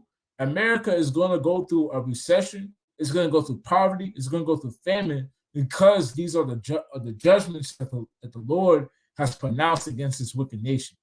But guys, you got it, King. That's all I had. No, kind of. That's all. And I didn't even, y'all brothers sent that article. I mean, not that article, but that tweet. But I didn't even read all of it. But it's crazy because when these banks fail and people start running to these banks for their money, I'm gonna get a precept real quick. Isaiah 24 and verse. Where am I at? Oh, here we go. Isaiah 24 and verse 10. It says, "The city of confusion is broken down. Every house is shut up that no man may come in." Now, the city of confusion is where we live in at. It's Babylon, right? Babylon just means city of confusion, right? But when these banks fail and these people, because people, one, they don't know how banks work. And two, people are so used to just going to their bank and cashing out whatever money they need. But when these banks crash, people are going to be running around confused. And I know we watched the video. What was that video called that we always used to watch? We watched it a couple times. Because how do you know what I'm talking about? We watched it at the house a couple times. Actually, that's the spirit. That's a video I got pulled up. You see that? But, yeah, so we re-uploaded it to the Cold Cuts channel. Mm-hmm. I'll show them so they can go back and watch it themselves. But yeah, it's I believe we titled it. Let me see real quick. Esau, WFI Classic, Esau's banking and Illuminati finally exposed. Right. Yeah. Well, if you're gonna play it, I won't really I'll touch on it, but that it happened before. It happened during the Great Depression. They did a run on banks, and there wasn't, because this is how banks aren't just you put your money in the bank and they just hold it, right? And that's how a lot of people think banks work. But I'm gonna share my screen real quick. It's called fractional reserve banking. That's how banks operate. Right now, let me know if I'm sharing my screen. Count you in there. So I typed in on Google, how much money do banks have to keep on hand? It says large banks, those with more than 110.2 million in transaction accounts, must hold 10% in reserve. So all the money that people bring in to these banks, whether it be Wells Fargo, whether it be Bank of America, TD Bank, Citizens Bank, all the money that people deposit, they only have to hold 10% of that, right? The other 90%, what do? They go, they loan it out. People need loans, things of that nature. They accrue interest. Go ahead, Ken.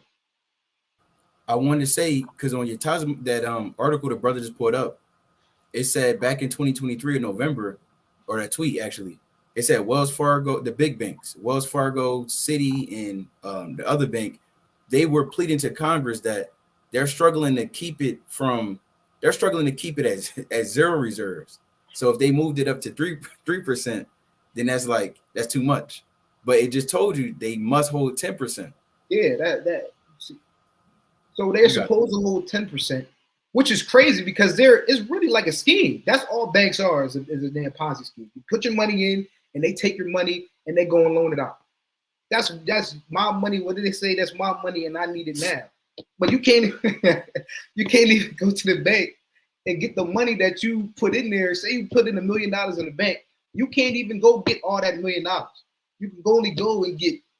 I don't know how much money they allow you to take out at one time, what the most is, but a lot of the banks, if you got tens of millions of dollars, they don't even have that on hand. So just imagine when people start making these bank runs, and then the banks is calling in their loans, and people are defaulting on their loans. That's what's going to happen in America. It happened before, and the brother's going to show the clip, but it's going to happen again. And these are the things. This is what's going on. People start making a bank runs, and that's why it says the city. It says a city of confusion for multiple reasons. We got homosexuality here, people transvestites, transsexuals, all these different things. But that's one of the things that's going to happen. All utter chaos, all utter confusion is going to break out because this economy is collapsing. Because this place is so. Let me get this precept real quick.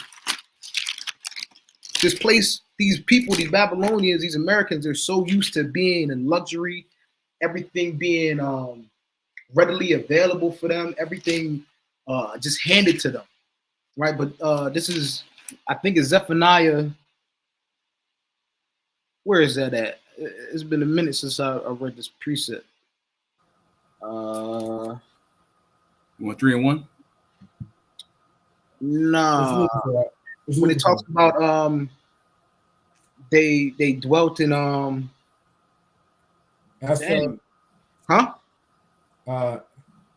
Damn, a bastard should dwell in the rejoicing city. Where is that at?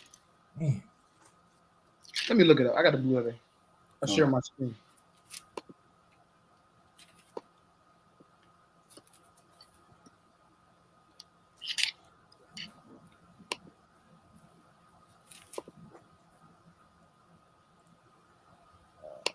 Let's see. But I think you're talking about Nahum. But Isn't it? no, it's Zephaniah. Okay, I'm gonna just bring it up real quick. Come on. Unless brothers find it before I get there.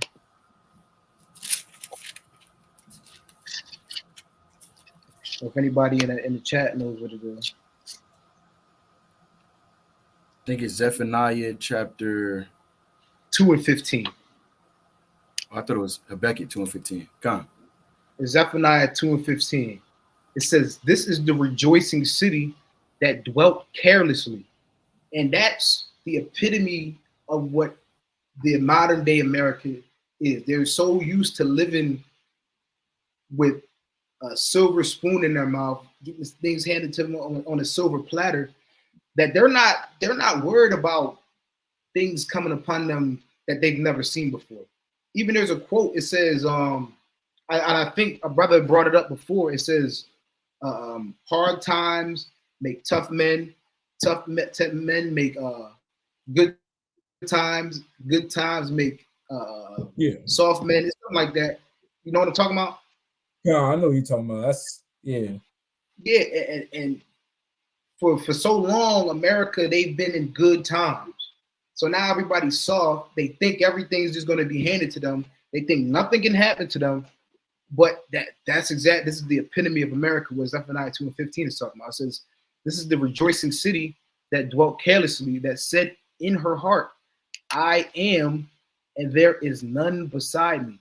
How will she become a desolation, a place for beasts to lie down in?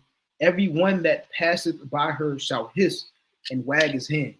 Right? So that's what's going to happen to America. Even Isaiah, the 14th chapter, it says, "How was the golden city ceased?" No, that's Jeremiah, the 50th chapter. It says, "How was the golden city ceased?" Right? So this play, everybody thinks that things are just going to be handed to them, and they're not thinking, "Oh, I'm going to go to this bank. I'm going to get my money out," but it's not going to be there.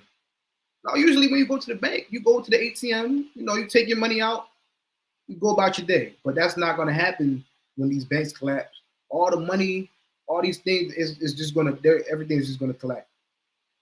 But you got it, King.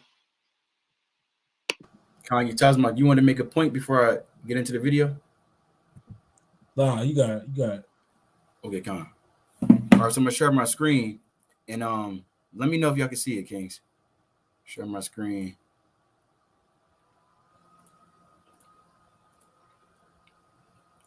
Can y'all see the screen?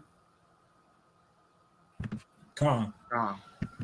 Okay, Con. So this is on the Salakia. This is on our Cold Cut channel, the same channel, right? You can go back. This is Cold Cuts Resurrected.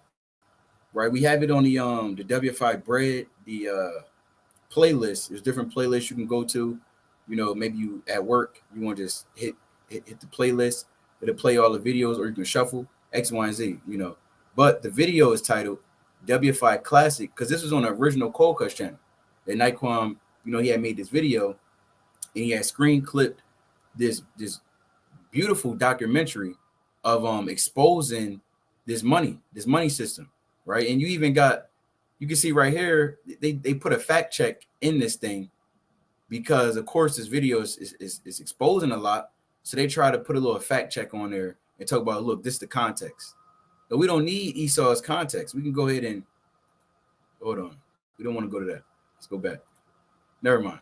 Right. So this is WFI Classic, Esau's banking and Illuminati finally exposed. We're not gonna play the whole video. As you see, it's an hour long. But Baba Kasha, go check it out. I'm gonna show you this real quick. The central bank is an institution that produces the currency of an entire nation. Based on historical precedent, two specific powers are inherent in central bank. Can you hear the video? Con. And real quick, if you want to go full screen, and the brother Don Israel, I'm pretty sure it's a brother. I'm pretty sure this is what this is. The Zeitgeist addendum. Yeah, I'm pretty sure that's what this is. I believe this is exactly what it is. I'm gonna play the video. Banking practice, the control of interest rates, and the control of the money. However, its battle against the central bank concept and the corrupt, greed-filled men associated with it had just begun. Until your brothers can stop me, you know, if you have a point, just hop in there. So what is a central bank? A central bank is an institution that produces the currency of an entire nation. Based on historical precedent, two specific powers are inherent in central banking practice: the control of interest rates and the control of the money supply, or inflation. The central bank does not simply supply a government's economy with money, it loans it to them at interest. Then, through the use of increasing and decreasing the supply of money, the central bank regulates the value of the currency being issued. It is critical to understand that the entire structure of this system can only produce one thing in the long run: debt. It doesn't take a lot of ingenuity to figure this scam out. For every single dollar produced by the central bank is loaned at interest. That means every single dollar produced is actually the dollar plus a certain percent of debt based on that dollar. And since the central bank has the monopoly over the production of the currency for the entire country, and they loan each dollar out with immediate debt attached to it, where does the money to pay for the debt come from?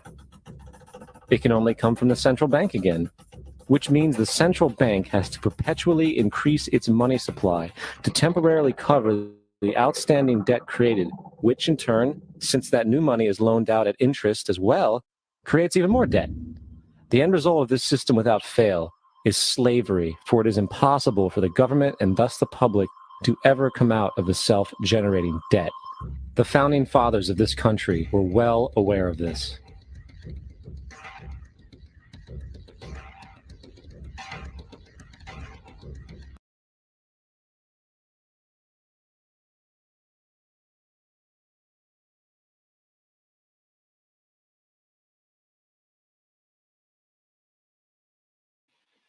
You're muted, King. Damn, I thought I was. I'm gonna read that again. I wanted to say, while I was reading this, it says, I believe that banking institutions are more dangerous than standing armies.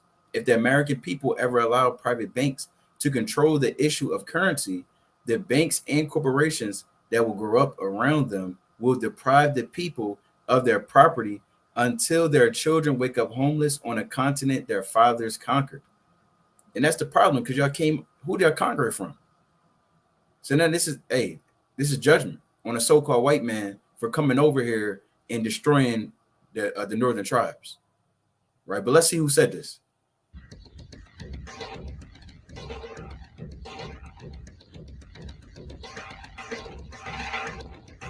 And this is Thomas Jefferson. Brothers can correct me if I'm wrong. I believe Thomas Jefferson was he the third president, fourth president of the United States? Something like that, right? But nevertheless,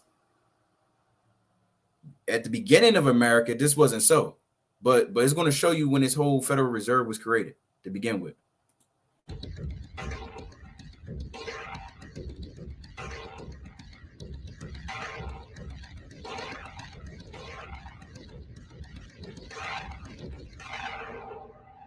By the early 20th century, the U.S. had already implemented and removed a few central banking systems, which were swindled into place by ruthless banking interests.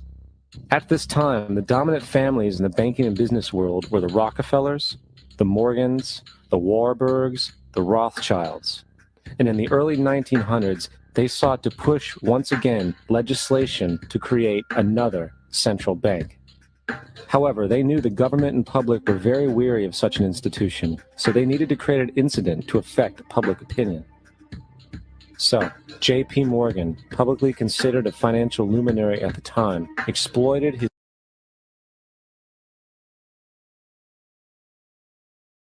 You muted up. Yeah. I'm muted again, Salakia. This is the man, J.P. Morgan. He's the face of damn Monopoly. When you play Monopoly, this is that guy. J.P. Morgan, publicly... That's on the damn Monopoly board. It's this guy. Right? If you didn't know that, that's what Monopoly is based off of, this guy, J.P. Morgan, who has the Morgan and Chase bank. If not the biggest and the second biggest bank in America. Right? Other than, of course, the Federal Reserve, the central bank. But the point of the matter is, and I believe, if I'm not mistaken, brother just was going into this on the Monday Night Fire. Not this past week, but I think it was last week. But they removed the video exposing the Rothschilds and going into, you know, what they did and things of that nature. They're all connected. These are so-called global elitists, Edomites, really Amalek, that's running the scenes behind closed doors, that's been controlling this US dollar. And the only way for the dollar to continue on is by having it be in circulation. It's the only way. The only way for America to continue to go on is by the US dollar being in circulation. So once that's out, America's done. If brothers had any points, like I said, Baba Gashar, stop me. Considered a financial luminary at the time, exploited his mass influence by publishing rumors that a prominent bank in New York was insolvent or bankrupt. Morgan knew this would cause mass hysteria, which would affect other banks as well. And it did. The public, in fear of losing their deposits, immediately began mass withdrawals. Consequently, the banks were forced to call in their loans, causing the recipients to... And this is what your eyes were just going into. This is called a run on a bank. I think he talking about it as well. The bank run, right? So what he did was, I'll run it back again, but essentially to create this I'll run it back really quickly. Publicly considered a financial luminary at the time, exploited his mass influence by publishing rumors that a prominent bank in New York was insolvent or bankrupt. Morgan knew this would cause mass hysteria, which would affect other banks as well. And it did. The public, in fear of losing their deposits, immediately began mass withdrawals. Consequently, the banks were forced to call in their loans, causing the recipients to sell their property, and thus a spiral of bankruptcies, repossessions, and turmoil emerged. Putting the pieces together a few years later, Frederick Allen of Life magazine wrote, "The Morgan interests took advantage to precipitate the panic, guiding it shrewdly as it progressed."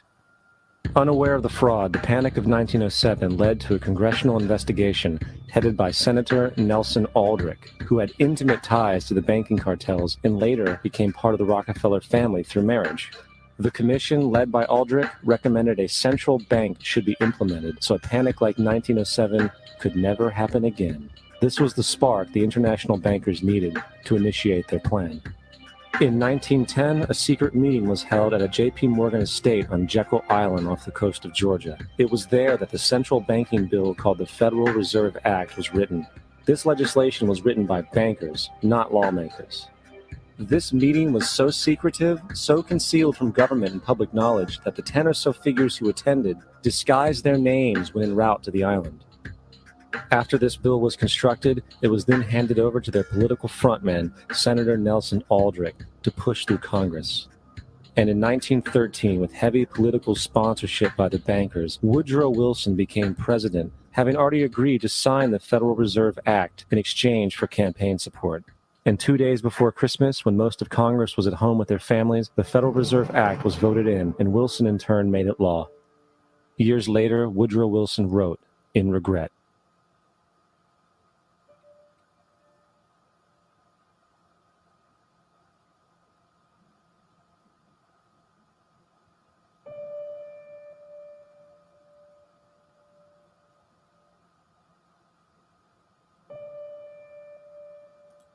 I want to read this a little bit, right? So this is what he said. He said, our great industrial nation. I'm not muted, right? Let me make sure I'm not muted. You good, you good. Come. It says our great industrial nation is controlled by its system of credit.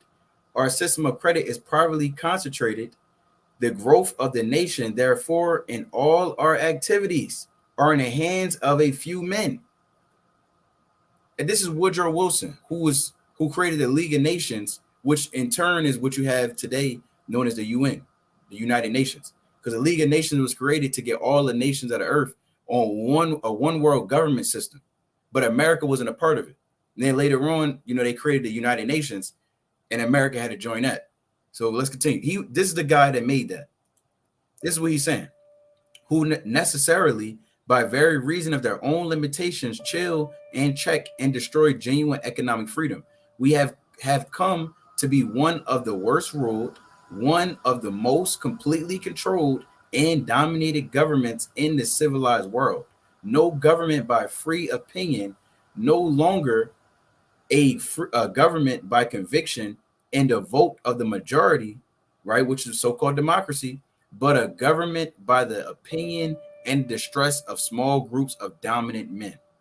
What is the dominant men? These are known as the Illuminati, the so-called enlightened ones, those that have the light of this world, that control what's happening in the earth, right? So this is their guy, Woodrow Wilson. Congressman Louis McFadden also expressed the truth after the passage of the bill. A world banking system was being set up here, a superstate controlled by international bankers, acting together to enslave the world for their own pleasure. The Fed has usurped the government. Now, the public was told that the Federal Reserve System was an economic I'm going to play just a little bit more. I'm not about to watch the whole thing. stabilizer, and inflation and economic crises were a thing of the past. Well, as history has shown, nothing is further from the truth. The fact is, the international bankers now had a streamlined machine to expand their personal ambitions. It's alive! For example, from 1914 to 1919, the Fed increased the money supply by nearly 100%, resulting in extensive loans to small banks and the public. Then, in 1920, the Fed called in mass percentages of the outstanding money supply, thus resulting in the supporting banks having to call in huge numbers of loans, and just like 1907, bank runs, bankruptcy, and collapse occurred. Over 5,400 competitive banks outside of the Federal Reserve System collapsed. Further, so what they did was from 1914 to 1919, they increased the money supply, doubling it, right? If there was $1 million out there in America, and they doubled it to 2 million. Just like we just read from October, I believe it was what was that? January 2020. Let me pull this up again. From January 2020, right? January 2020, it was $4 trillion in circulation to 20 trillion in October 2021. And how much more today? When they're literally printing out billions of dollars and giving it to Ukraine. Right? So remember the war in Ukraine that started what? In February 2022. And I think they gave them like over $200 billion. Right? So it says that was 80% of all the US dollars that's in circulation was printed out over a span of 22 months. This ain't nothing new that they're doing, because we seen they was doing it from the very foundation of them creating this US dollar, or Federal Reserve, I should say. So they put out they put out more money, and then they called, and when you put out more money, of course, now people, they can go, they got more money in their pocket. That's like the stimulus. They dropped the stimulus a few years ago. That's $14 extra $100 in your bank account. You can take that money, you go buy it, you put it back into the economy. The economy was stimulated, it was rejuvenated. But then what happens after that? Now, if they were to call back the loans, meaning, look, you got to pay these loans now, and people can't pay, now the banks is issuing out these loans, they default on whatever all their assets, and therefore now the economy is in a recession. Now the economy is collapsing, and you have these elitists that control the money. They can come back in and buy up all the different properties and all the different companies, and now they got more of the control. So I think one of the brothers was mentioning it is making that further divide between the rich and the poor, and no longer a middle class, but you either got it or you don't. And if you don't, you're gonna starve and you're gonna eat each other. And the rich is gonna continue to, in their mind, they think they can continue to flourish and be in underground bunkers and live forever. But that's not the case. Only people that's gonna live forever is those that turn back to the Most High, that have the true riches, which is the kingdom of heaven. The brothers want to hop in there at all, or should I continue to play the video a little more? You go ahead, King. You got it. You had some? Nah, you got it. Come. Monopoly of a small group of international bankers. Privy to this crime, Congressman Lindbergh stepped up and said in 1921, under the Federal Reserve Act, panics are scientifically created. The present panic is the first scientifically created one, worked out as we figure a mathematical equation. However, the panic of 1920 was just a warm-up. From 1921 to 1929, the Fed again increased the money supply, resulting once again in extensive loans to the public and banks. There was also a fairly new type of loan called a margin loan in the stock market. Very simply, the margin loan allowed an investor to put down only 10% of a stock's price, with the other 90% being loaned through the broker. In other words, a person could own $1,000 worth of stock with only $100 down. This method was very popular in the roaring 1920s, as everyone seemed to be making money in the market. However, there was a catch to this loan.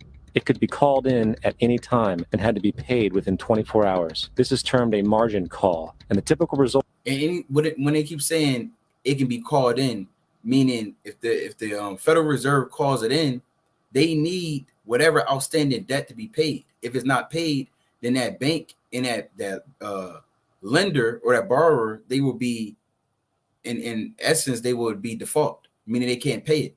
So now that bank, if that bank is issuing out, all these different loans, and me, I only got to put down 10% to own 100% of that. That means I'm in debt 90%.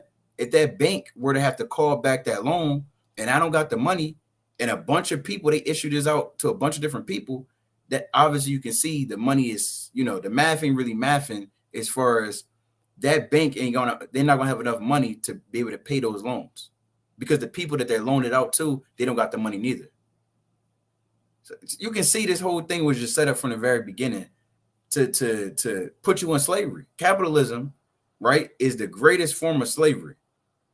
And you can, as far as the eyes of a man, now you in slavery, you so much in slavery, you don't even think you in slavery anymore. That's why you got Jake, when we teach on the highways and byways, they saying, look, I'm not free. I can easily go to the store. It's like I'm free. I'm not in slavery no more. I can go to the store, I can buy what I want. I can start my own business. I can do this, I can do that. But all the while, you operating in a debt system. You were never created to be able to have so-called financial freedom, because they even tell you the people that actually have money, the so-called elites, they use debt to make more money. They may take out a loan, $1 million, and go use that and distribute that into all the different assets, to so-called create more money, right? Which really makes no sense, right? So again, this society was based off of debt, which is slavery, and they call it capitalism. The result of a margin call is the selling of the stock purchased with the loan. So, a few months before October in 1929, J.D. Rockefeller, Bernard Baruch, and other insiders quietly exited the market. And on October 24th, 1929, the New York financiers who furnished the margin loans started calling them in masse. This sparked an instantaneous, massive sell-off in the market, for everyone had to cover the margin loans. It then triggered mass bank runs for the same reason, in turn collapsing over 16,000 banks, enabling the conspiring international bankers to not only buy up rival banks at a discount, but to also buy up whole corporations at pennies on the dollar. It was the greatest robbery in American history. But that didn't stop there. Rather than expanding the money supply in order to recover from this economic collapse, the Fed actually contracted it, fueling one of the largest depressions in history. Once again outraged, Congressman Louis McFadden, a longtime opponent of the banking cartels, began bringing impeachment proceedings against the Federal Reserve Board, saying of the crash and depression, it was a carefully contrived occurrence. International bankers sought to bring about a condition of despair so that they might emerge the rulers of us all. Not surprisingly, and after 2 previous assassination attempts, McFadden was poisoned at a banquet before he could push for the impeachment. So they got that man out of there. See, when you speak against Esau's money, they're going to try to get you out of there. Right? Because this is the only thing, the reason why this economy is going, the reason why this country is going on is because of the so-called dollar. Once this dollar collapses, there's no more U.S. Right? It's over with. Do brothers want to hop in there? I want most are willing, right? Israel, you can check out the rest of this video. Salakia. Like I said, I want to play the whole video. There's other things we want to touch on if we can, but definitely check out this video. The brothers got it.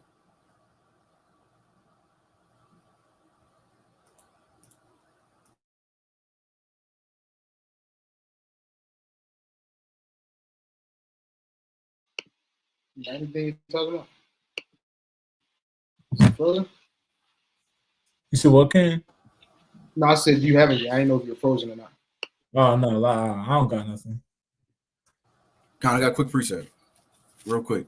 Just the book of Sirach, chapter 40, and I'm gonna start at verse 12.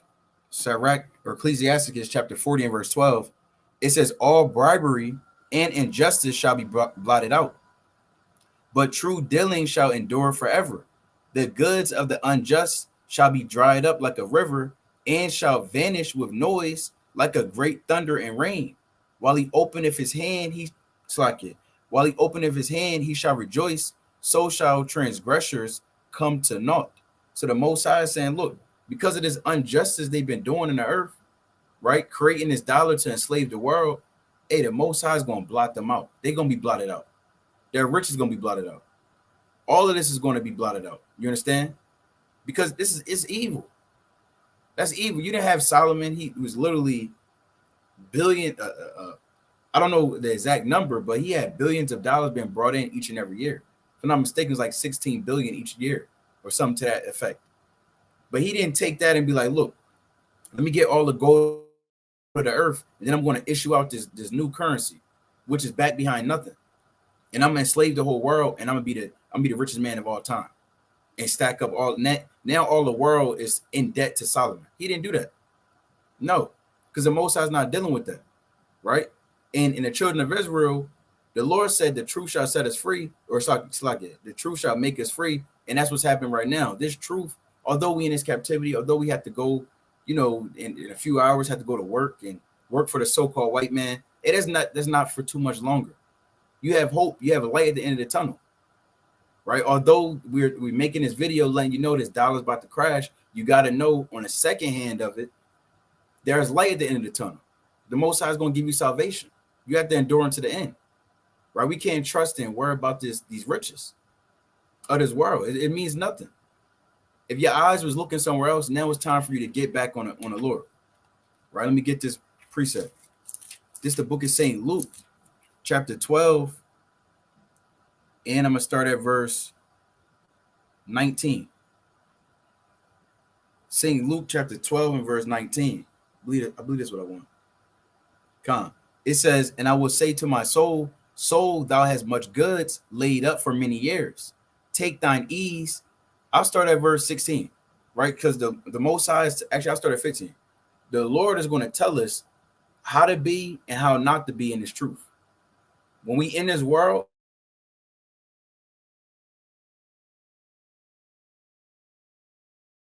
you understand, but the Lord is going to deliver us out of this. You get a point, King? No, you froze for a sec. I don't know if it happened on y'all's screen too. I'm good now? Yeah, you're good. Okay, come. This is St. Luke chapter 12 and verse 15. "And he said unto them, take heed and beware of covetousness, for a man's life consisteth not in the abundance of the things which he possesseth." Right? Don't and speaking from experience, don't stress out over the things you have or the things you don't have. Right? Maybe you're trying to provide for your household, Look, don't stress out. Trust in the Most High. The Lord got you. The Lord has never forsaken you. He will never forsake you if you trust in him. Right? I'm going to get a quick precept before I continue on in that. This is Iraq chapter 2 and verse 10. It says, look at the generations of old and see, did ever any trust in Yahweh and was confounded? Or did any abide in his fear and was forsaken? Or whom did he ever despise that called upon him? So the Lord never despised anyone that trusted in him and called upon him. Right? The Most High is not going to cast you away for calling on him and trusting him. That makes no sense. Right? He's our God. He's our rock. He's our Savior. So you trust in the Lord. When times is getting rough, look, you trust in the Most High. The Lord got you. There's times I come pay rent. Literally, the rent was paid. Literally paid. Right? So the Most High got you. You got to trust in the Most High. So back to St. Luke chapter 12. And remember, too, we're showing you this video through the Spirit because maybe you was down on your finances. Maybe, they say down on your luck. Maybe you're scratching the back of your head. You didn't know how you was going to pay for next month's rent. And the Lord got you. Because we might not have a next month rent. And let's say it did continue on. And it continued on, God forbid, but it continued on for 3 to 5 more years. Okay. There's an end at all of this. There's an end all be all. It's not going to just continue on forever. And we're never going to get delivered. We're going to get delivered. We see the signs happening. It's going to happen. It's going to happen. Trust in the Most High. Right? Back to St. Luke chapter 12, verse 15. And he said unto them, take heed and beware of covetousness. For a man's life consisteth not in the abundance of the things which he possesseth. And he spake a parable unto them, saying, the ground of a certain rich man brought forth plentifully. And he thought within himself, saying, what shall I do? Because I have no room to bestow my fruits. Right? You don't want to be like that. You got all these riches.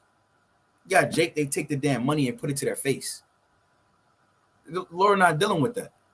What am I going to do with all this money? I got everything. Now your heart.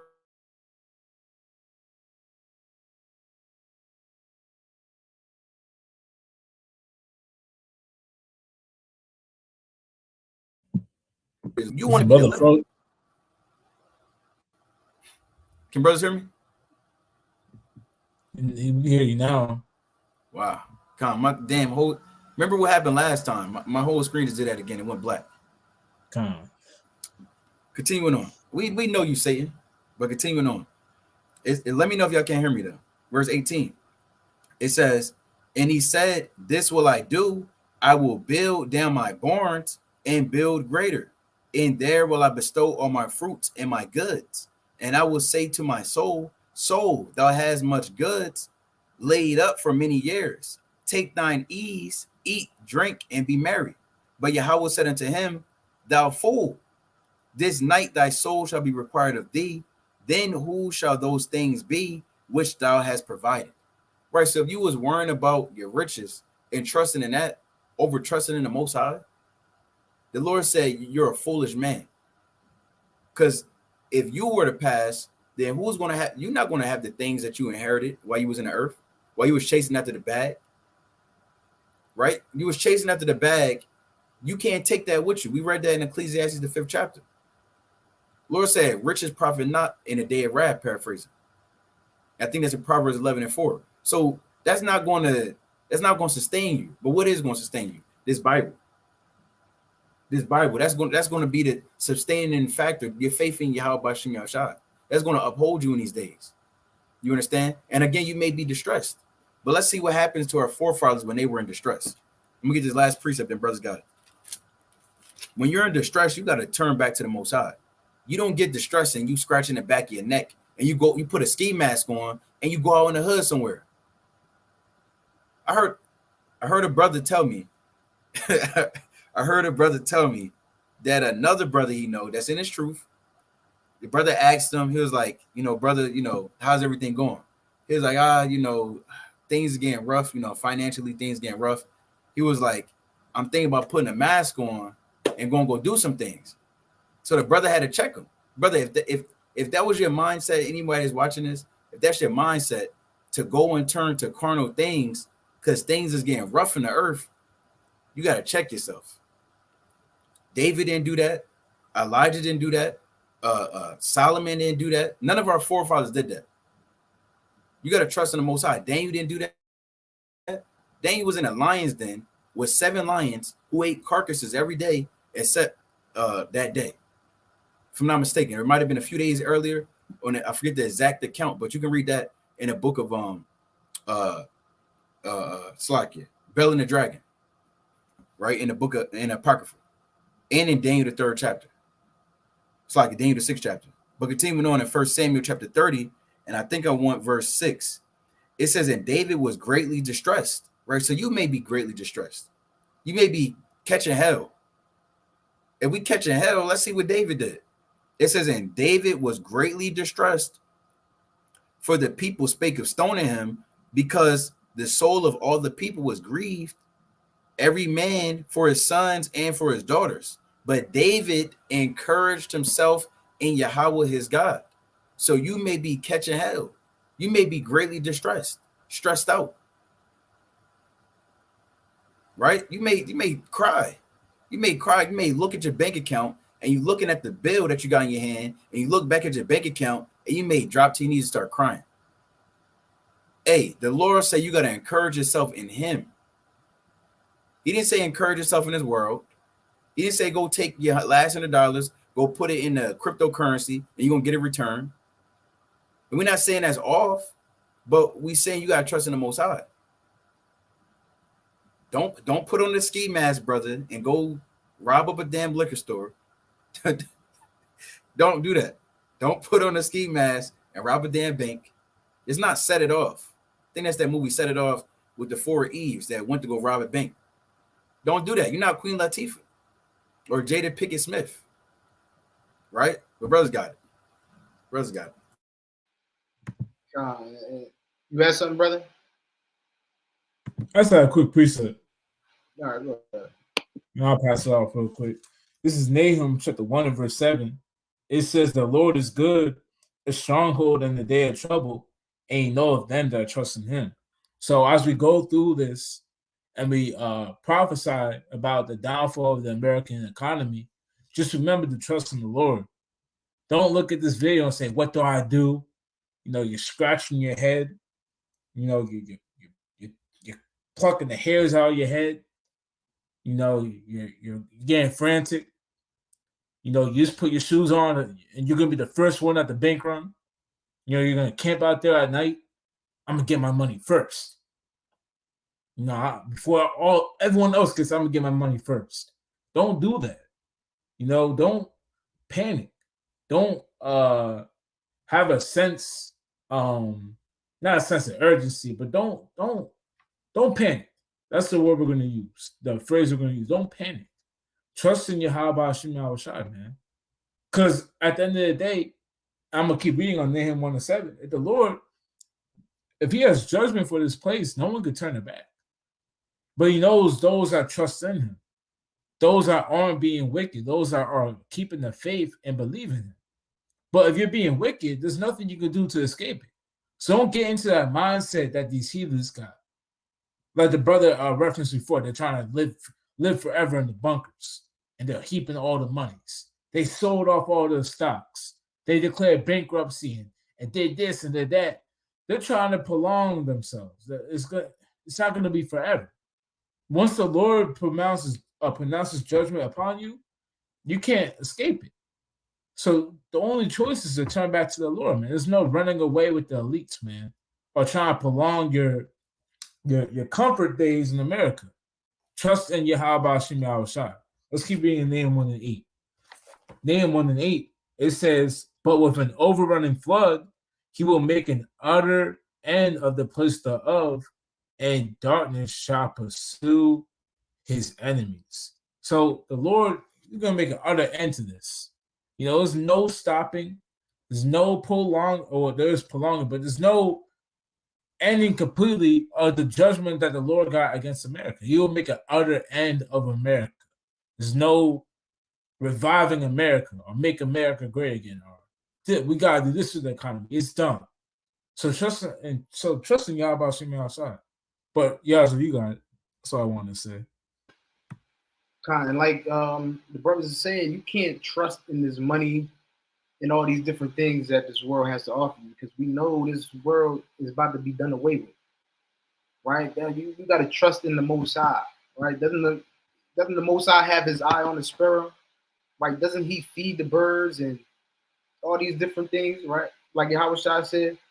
So we got to be able to trust in the Most High and not be, even the rich man. That's why Yahweh Shai said, it's easier for, what was it? It's easier for a camel to fit through the eye of a needle than for a rich man to inherit the kingdom of God. Why? Because they're going to trust in their riches, right? So we have to trust in the Most High. And I got this, got a precept. This 1 Timothy 6 in verse 17. It says, charge them that are rich in this world, that they be not high-minded, nor trust in uncertain riches, right? And uncertain, these riches that are in America, they're uncertain is an understatement, because we just went through all of this. Everything we went through is showing you that this money system is going to fail, this economy is going to fail, the dollar is going to collapse. So Paul is charging Timothy not to trust in uncertain riches, right? So we can't, even like they say, money is here today, gone tomorrow. You get paid in that money. $1,000 is $1,000 can't even buy you nothing. Money's here today, gone tomorrow. So we can't trust in these riches that come with this kingdom, come with this society. But Paul's going to tell you what you should trust in, or what you should lay up in store, right? It says, but in the living God. So we have to trust in the living God, who giveth us richly all things to enjoy, that they do good and they be rich in good works, ready to distribute, willing to communicate. Here's the point. It says, laying up in store for themselves a good foundation against the time to come, that they may lay hold on eternal life. So you want to lay up for yourselves a good foundation, a good base, meaning what? The word of God. That should be your foundation in the time to come. That's what you're gonna trust in when all things break loose, when chaos comes, when bank runs and collapse of this dollar and all these different things. When these things happen, your foundation is what you should have laid up in store. The word of God, trusting in the Most High and His word, that He's going to provide for you, right? That He's going to be the one that's going to sustain you, not this dollar, not America, not this federal currency, not because again, like the brother said, they're not worried about the common American. They're definitely not worried about the so-called black, Hispanic, and Native American. They're getting ready for they getting ready, they bunkers ready, right? They're digging 40 feet below earth, getting the doomsday bunkers ready, stocking that up. Right? They're turning their paper money into tangible assets that they can put into their bunkers and things like that. So how much more should you not trust in this dollar bill? Right? So we have to trust in the Most High, not put our trust in these different riches of the society. But you gotta real quick, I just want to show, just to give a quick update before we wrap it up. Share my screen real quick.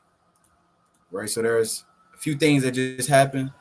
If you didn't know, if you're in New York, they deployed over 1,000 National Guard across. Is brother see my screen? Come. So they deployed over 1,000 National Guard all over across the NYC substations, where they got different checkpoints. If you got a book bag, you got to bring it to this. For the most part, from what I've seen, they're doing random checks. They grabbing people up, bringing them over here, and they checking a book bag, because I'm guessing there was some type of alert given to them for them to deploy 1,000 National Guard, or over 1,000 down there in the substations. So definitely beware of that. This happened early today, as well as there's something else that just took place actually. About 14 minutes ago, there was a mass shooting right at a mass transit building in how do you pronounce that? Pompano Beach, Florida. And if I'm not mistaken, I think this is where Trump is at. And they've been saying there's this terrorist they've been coming after Trump and his different allies, and they got him on a hit list. So something may go down with that, but they got the gunman down, they said, from a shootout. And lastly, an hour ago, because it was announced that Thursday, which is today now, Biden, he's going to be making a State of the Union. So they've been putting up these different fences right in front of the White House because they're expecting these massive protests.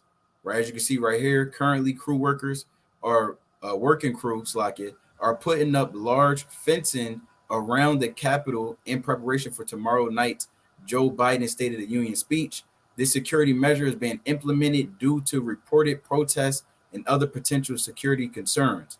Law enforcement agencies, along with federal, state, and local partners, are closely collaborating to develop a security plan aimed at assuring the uninterrupted of Joe Biden's State of the Union speech.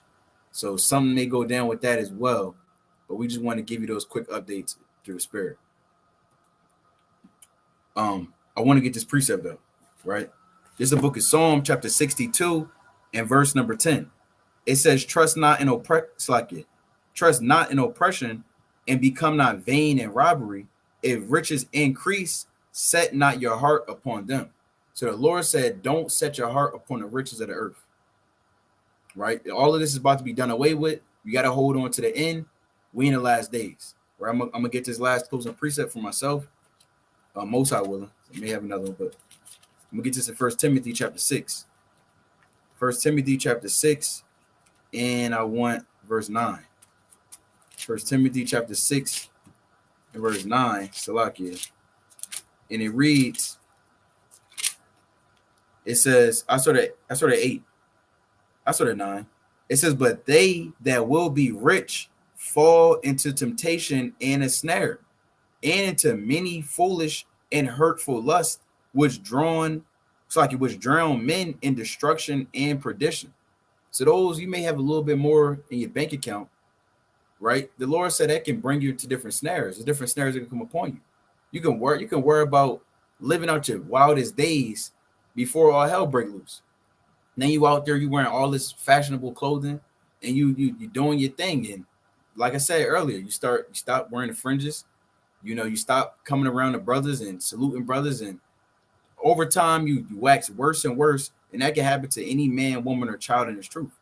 It says, verse 10, for the love of money is the root of all evil, which while some coveted after, they have erred from the faith and pierced themselves through with many sorrows.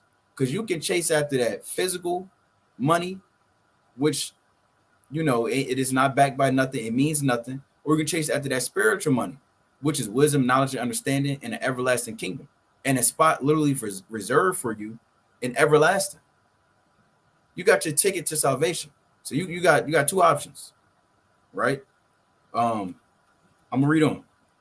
It says, but thou, O man of God, flee these things, follow after righteousness, godliness, faith, love, patience, meekness, fight the good fight of faith, lay hold on eternal life, whereunto thou art also called, and hast professed a good profession before many witnesses. So we want to charge you to stay in the spirit.